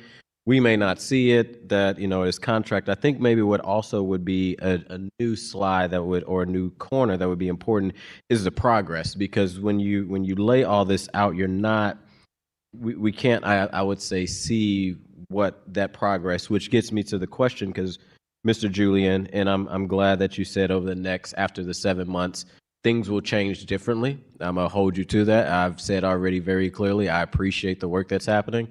But I will hold you to, in 2-3 months, that things will look different when we have these conversations and not saying the same thing. But you also talked about with this parentheses, and Jim talked about some of that money's out the door, or some of these smaller contracts have already, as Alderman said, boots on the ground. And as the young kids say, boots on the ground to be able to see it. We mentioned Peter and Paul. And I know we're mentioning a lot of unhoused services, which the city of St. Louis typically has never done well with unhoused services. Peter and Paul was probably going to ask for money this year, tornado or not tornado, because we do not fund Peter and Paul or other unhoused services in a proper way. Note, with Peter and Paul being in the 14th Ward, they have done good with helping people who have been not just tornado victims, but people that have been part of the tornado to also house them. But some of that money, I would say, when we talk about, at least we use the example of Peter and Paul, was funds that was already going to be need. So I guess my question to, so that I'm clear, so that we, Sorry, you said funds are already going to what? you talked about some of the money that was awarded. Jim just said some of that money is awarded out the door. Peter and Paul, Yeah. that was an example, correct? Mhm. And what I'm saying to that is, I think what I would love to see, what are the examples that are direct impact to tornado victims? And I want to be clear that yes, Peter and Paul was most likely going to need money, tornado or not. They every year they come and they say, hey, we need funds. We need funds because the city does never have an adequate plan of doing unhoused services. So outside of that example, do you have any other examples of, with the 90 being spent from the 30, that money's out the door, of other organizations or like direct work that is circled around, I think, what's happening in the tornado area, which goes back to, I think, what Devotee is saying, what people Michael Moore is saying. They're not seeing, we can say that all the money's gone, but it's not. What are those examples of the work that's actually happening that people can feel that is tornado related? I know you dropped Peter and Paul. If you can drop other. Yeah, so I will say, for example, we have funded Least in Missouri. They're a group that you would never see that as a city program, but they are one that was a massive organization that was funded directly out of this work. We have funded, what's the mental, sorry, we've, mental Better health. Family Life. Better Family Life, that is a program that is out. So a lot of those programs, I will say this, the direct-oriented programs, additional funding that go on to those direct-oriented programs. And Better Family Life is doing Behavioral health. Behavioral health work, in a lot of the community kind of behavioral health work. So I will say this, a lot of the grant funding that has been direct services, those funds did not go out until January. I think those are when those were finally finalized for the next set of work that they were doing. And so that is funding the next work through from January forward. What this does not reflect, though, is that very, very early on in the tornado, where community held the gap in a lot of ways, our philanthropic community held the gap a lot in a lot of the direct services, direct provisions, and direct dollars that went out. So I know a lot of groups, 3-1 for Oasis or various groups, got large donations from the broader philanthropic community. So our funding from a city perspective has come in January as we look at the forward-looking aspects of services. So most of those dollars are just now kind of going out. You just said some of the philanthropic dollars, because I know the individuals in the room went to 314 Oasis. Okay. Okay. Yeah. So when I say direct groups on the ground, I mean any group that you saw. But the work that the money that they got that was on the ground, I think, as like Action said, that was reimbursement for the work that they did to step in when the city was not ready to do the work. So it's not tornado rebuilding. What we did is, hey, you went to go buy me a chicken, I'm paying you back the money for paying for it. That wasn't tornado. I mean, they did the work but that wasn't like direct impact of a devastation came. That was reimbursement. Just like like the first slide, I think money that is spent, and we talked about this last, I mean, that is reimbursement of our first responders. That was, they did the work and we reimbursed them. Yeah. So I'm getting back to is award and contract. How can people see, I think what Devotee was getting to in Macklemore, how can people see money that is going to show damage from tornado?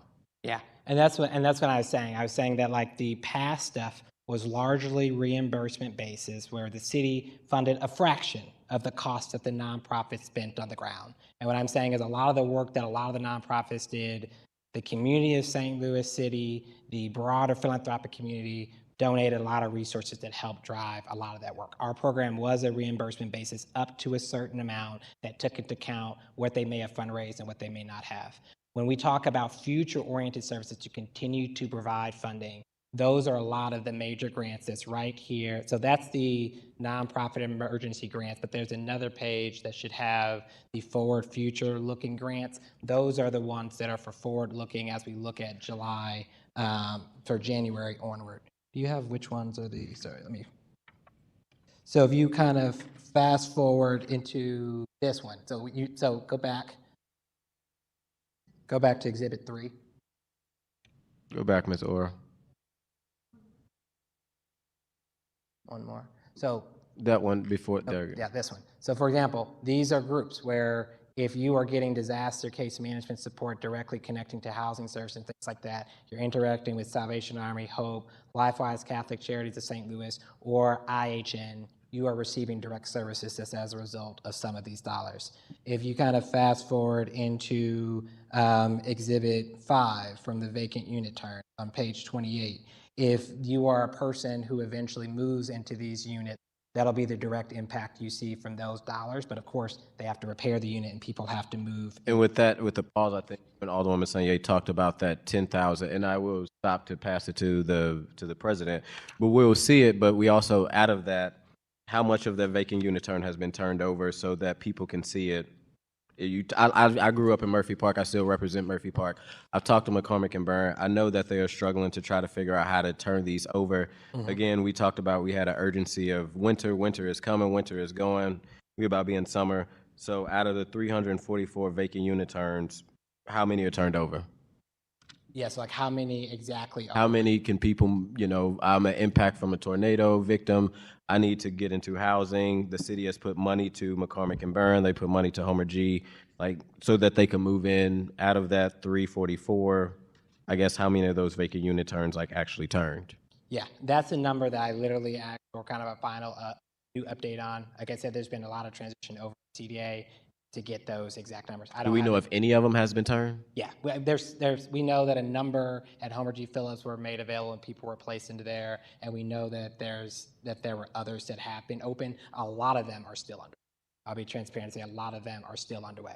That being said, I don't want to separate that from whether or not people are finding housing options.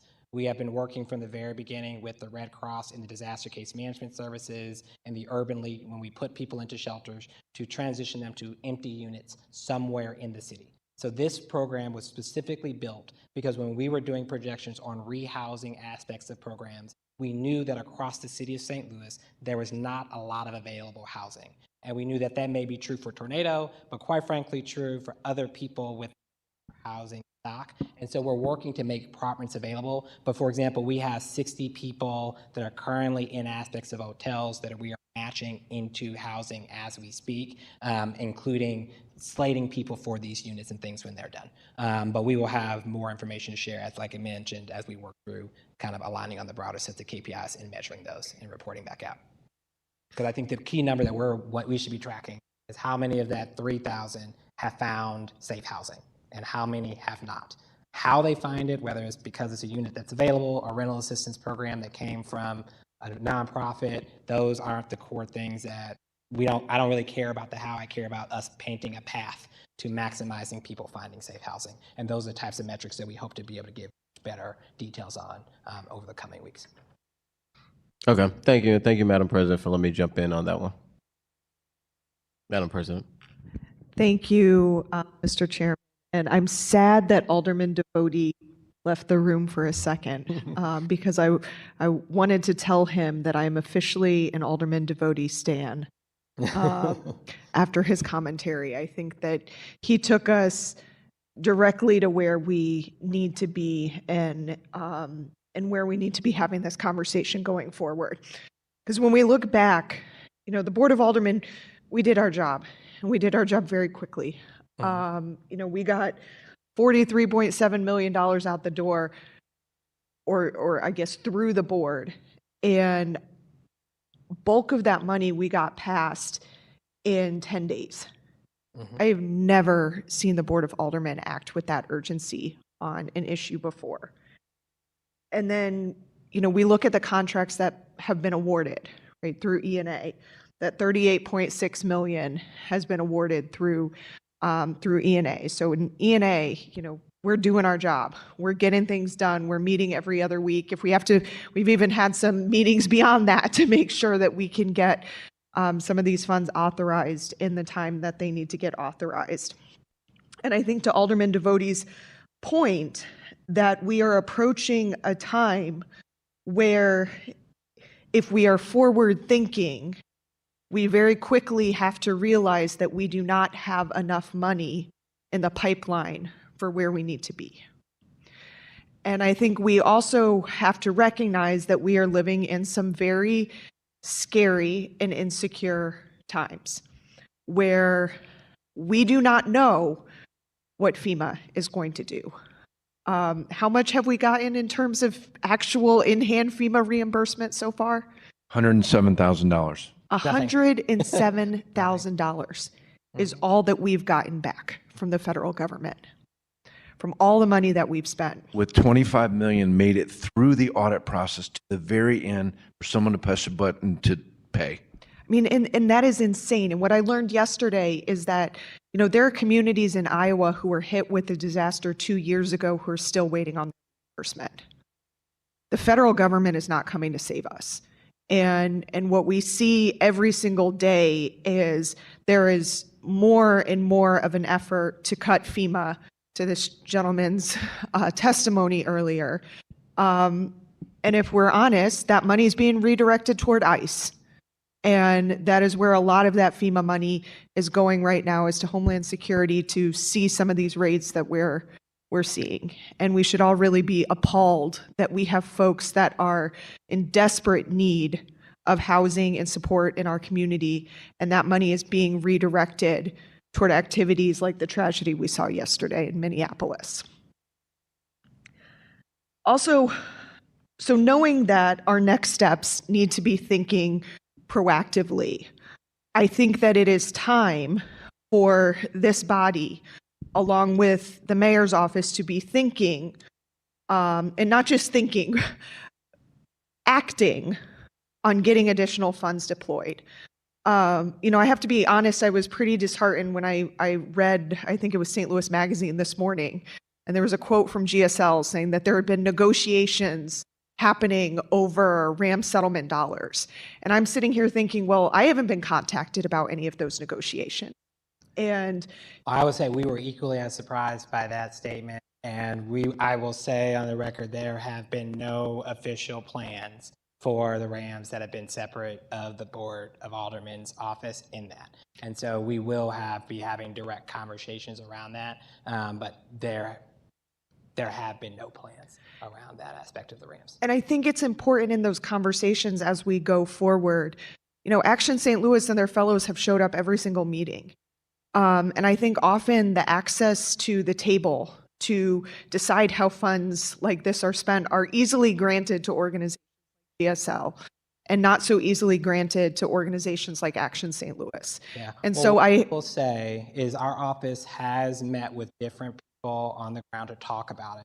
High level, GSL, we have met with the head of Action St. Louis, the head of Invest STL, the head of different groups in some of the preliminary early conversations around that. And so I do want to say we have made very intentional and are going to continue to make very intentional, thoughtful ways to make sure the diverse sets of people who have interests have an equal seat at the table. So like I said, there have been no plans. There have been no multiple conversations that have announced an official plan, but we are meeting with different groups, including and going to be having conversations with the Board of Aldermen to try to get to something that everyone jointly thinks moves the city forward.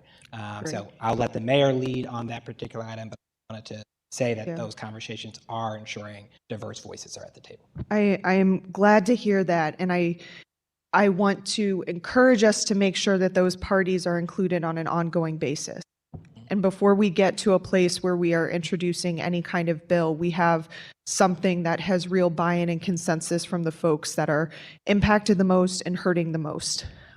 Because we also have to be clear that there are different tools available to different areas of our city. And some of the tools that are available to downtown are not available to the north side. And I think we have to make sure that we're having those conversations in tandem, so that we're using the right tools, the right resources in the areas that need it most. Because we all know if the north side does not rebound from this, then that has escalating impacts on our entire city. Prior to May 16th, we were already seeing folks flee the north side in the largest, population, loss of anywhere in the city. That was not acceptable. But now we're poised to see that even accelerate more. And I hope, as in my capacity and the mayor's capacity, we talk at neighborhood meetings all across the city. I'm always so thankful to hear from Alderman Devotee, who's back in the room now, and I can tell him when you were out of the room, I said I'm officially a stan for you. I don't know if you know what that means, but I'll explain it to, I'm a super fan of yours. But great appreciation for continuing to make sure that residents in your ward understand what is happening, on the north side, and that it isn't over. And I think a lot of times we see, the social media, the press releases, whatever, and it makes it seem like everything is hunky-dory. And then you drive across Del Mar and you see many buildings look worse today than they did on May 16th or May 17th. And I really appreciate you recognizing tonight that there's been a loss of trust. And I think the number one way to build back trust is through honesty and through recognizing that A, things have not gone great. B, there is a lot more to do than I think the general public in this city understands needs to be done. And 3, we cannot count on the state or federal government. And I'm going to put the state in there for a reason too. We've all been seeing the headlines. Governor wants to cut income tax. State is already headed toward a budget disaster. I am getting increasingly concerned that this $100 million that's been allocated to us may not make it to us in its entirety if some of these extenuating circumstances and budget issues, I would say, at the state level persist.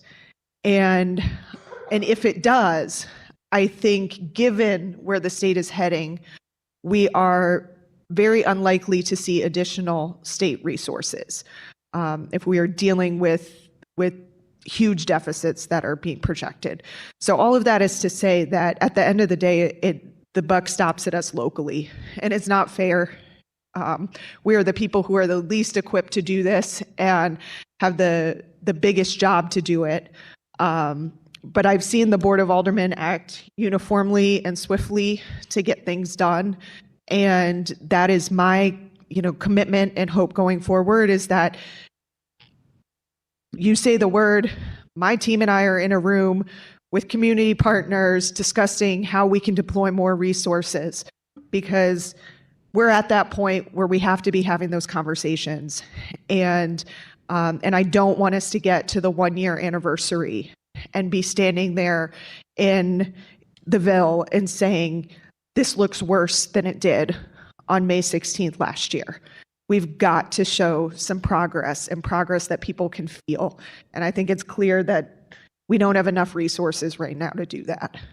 Well, what I will say is we are directly I want to share I will echo a lot of the sentiments that you said. All of those things are very things that we're aware of. But what I will also just add is the city will do all it can, and we will work with the Board of Aldermen to do all that we can to do and provide what we need to across the city to move us forward, which includes a huge focus on what happens and around North St. Louis. What I will also say is when we are facing and talking about a $1 billion plus disaster, there is no chance that we can rebuild or do this without our state and federal partners. We manage a fine line of trying to maintain that relationship, recognizing the difficulties that our governor has to advocate at the federal level and that we have advocating at the federal level. Our viewpoint and the perspective I take every day into the work is one, there are laws. The dollars that we have spent are under law for obligations for how and what FEMA is required to do. And while all of those states have gotten delayed for 2 or 3 years or however long it's taken, they have won their lawsuits. We are doing our portion to make sure every single dollar we spend, even if it takes 2 or 3 years for us to get it back, that anything that is eligible for federal reimbursement under our law that our citizens and our taxpayers are due will get. And so we are going to continue to make sure that anything that's approved through the formal process, which includes everything that's eligible for federal reimbursement, that we've checked the rules, checked the laws, and working with the city council office to make sure we're doing everything in compliance. So if the next battle is fighting in court to get those dollars back, we can, because those can be dollars that go back into those efforts. We will continue to work with the state as we can to protect the dollars that have already been allocated. There have been no signals that we have received about that intention, but you are right. Session is starting, which is why we have kind of talked about the goal of getting things moving and getting dollars Now. out of that category now are necessary. That's why we're having conversations around what about the rest of the $100 million, so that February the city can start to pull down on those, so we can commit that we're in direct conversation with that. You are right that there are questions of is there a path to more dollars? Hard to see it, but we're going to work to fight to try to get as much as we can for the disaster from the federal level while still committing what we can at the city level. Yeah, So we're committed to that, and we're also still having conversations about other federal programs that we hope will become available, that when they start talking about CGDR dollars to Texas or some southern state that gets funding, that the city can also still be a part of those conversations to make sure that we're still getting what our taxpayers are due to everything that they've given to the federal and the state government. And I want to be clear, I absolutely think we should be doing all of those things, right? We should absolutely be setting ourselves up if we need to go to court to get every dollar. We should absolutely be begging for every dollar we possibly can. And I also want us to be very cautious because we are not operating in typical times. And we are seeing funding and goalposts move on a continual basis. We are seeing hurdles from the federal government coming every single day. You see promises given, promises rescinded.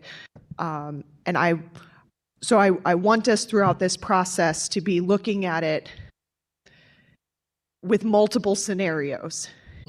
If feds come through, that is wonderful. While also recognizing that they may not come through.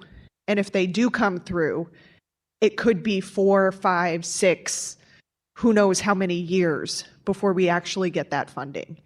And folks on the north side cannot wait 4, 5, 6, 7 years for us to get reimbursed or to get FEMA funds that were owed sent down to us. And so we have to be figuring out locally, how are we going to best position the north side to recover in the absence of those funds, while also working to make sure that there is no absence in those funds. Yep. And 100% agree. That is very much kind of where we're focused. We were doing a lot to try to understand the nature of federal programs, the nature of those federal sources, getting all our programs to be set up to be compliant with FEMA standards. But we have also taken intention in how we have built our programs to make sure in the event that those did not come through, that we were able to do so. A perfect example of that is we knew private property debris removal was approved under the state, under FEMA.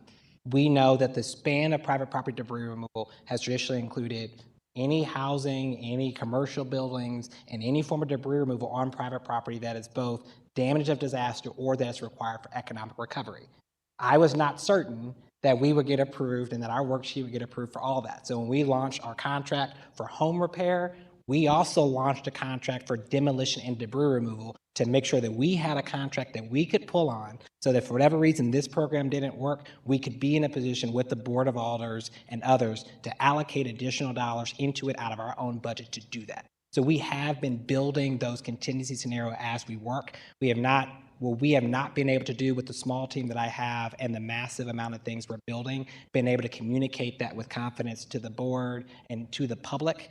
But I will say this, as we have strategically been thinking about it, as I have been making decisions, I have been thinking about the potential things that can happen a year from now. I have not had a chance to put all of that on paper in a way that communicate to the public, but that is a core priority. Now that we've done the hard one of building the new systems, and I've built a team and support resources that are starting to drive those into implementation, moving fully into a lot of what you're talking about, which is those strategic conversations around funding. And what I can say is great is we will have had all the contracts in place that do that. So the amendments that we're going to be making to contracts moving forward. So let's say we decided tomorrow and had a conversation with the Board of Aldermen, and in 2 weeks got past putting $100 million to home repair. It won't take us 3 months to put that dollars to work. That's an amendment to an existing contract to increase the up to and not to exceed amount by $100 million, and we can deploy the extension of that contract immediately. So when I say we've been putting in place the systems, those take a really long time. To add dollars into an existing system that works is really easy. And so that's why planning is so important, because that's how you can pull on a fast recovery. So I would say as we've thought about that, we're working on that, and we look forward to the continued conversation with the Board of Aldermen and more importantly, the public around what that's going to look like as we move forward. And so like I said, I am committed to working with the board and to working with the public to be more transparent, and along with the mayor on where we're going, how we're going to get there, and even having those conversations around contingency now that we've gotten the systems built and now can afford to be in the luxury of thinking about more of the strategic options as we look at the next year ahead of us. I appreciate that. So the last thing I'll say just in closing is, you have a board that's willing to work with you. I think we all understand the urgency here in getting these funds done. I think we all understand the urgency in seeing results, not just dollars on paper, but actual results in the community. And we have 12 meetings left this session at the Board of Aldermen. So let's get to work. Sounds great. We look forward to working with you all. I know the moment we said we needed money for housing, that Alderwoman Saunier, Alderman Aldridge, your office, along with Alderman Clark Hubbard, worked diligently with us really quickly to get those money out in structured ways, got it passed through record time. We look forward to that continued partnership as we continue to see what those needs are in the community in the upcoming weeks. All right. Thank you, Mr. Nixon. Thank you, Mr. Hill. There is one more person from the public who signed up a little late that wanted to be able to speak, so I want to make sure that they have space to be able to speak. Mr. Stanley Luckett from the 9th Ward. Mr. Luckett, you have 3 minutes. Take your time. Take your.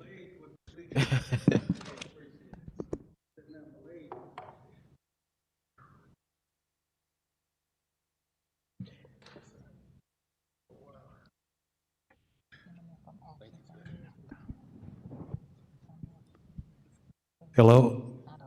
Yeah, I'm Stan Luckett from the 9th Ward. That's 4616 Delmore. I have a question for you. I own a board there, and actually we've had this board there for about 70, almost 70 years. My uncle was there about 30, and I've been there ever since. I came there in 1988. He was there in 1957. And so I was looking for you to answer some of those questions earlier, and you didn't. But what I wanted to know is, we're trying to get a little help out there. I had insurance on the bill. He had insurance. I took over his insurance, and then they came to me and said, we're going to have to let you go. We had been in that insurance for several years. And so I tried to get other insurance for the building, and I couldn't. I went to another guy, and he said that, I said, I've been here since 2002. 1922. He said, no. He said, this building was built in 1907. So he said, we can't really give you much insurance. If so, it's going to be pretty high. So when I had a fire, and then I had the tornado, and it kind of closed me down. So what I wanted to know today, well, how could you help me?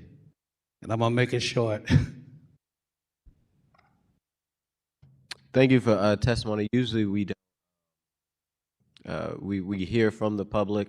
If there is maybe some certain help afterwards, I know it's some alders that could be able to maybe help you, as well as give you not only contact to ourselves, but also your actual Alderman Brownie. He's in the committee, and we have the Office of Recovery, who's right behind you from the mayor's office. So you got a lot of elected officials in the room who may be able to point you in the right direction. Oh, really? Yes. Well, look like that's about it. I'll let you go home. All right, and thank you for being here. Hey, thank you for letting me speak. Yeah. All right. I want to thank everybody for coming on out today, and thank you to the community for definitely sticking around and continuing to come out on a monthly basis for this. With that, I will go to Madam Clerk. Do we have any acknowledgement of written testimony? We have none. Any announcements from any committee members? I will let everybody know on January the 28th, we will be back here at 6 p.m. So please spread the word.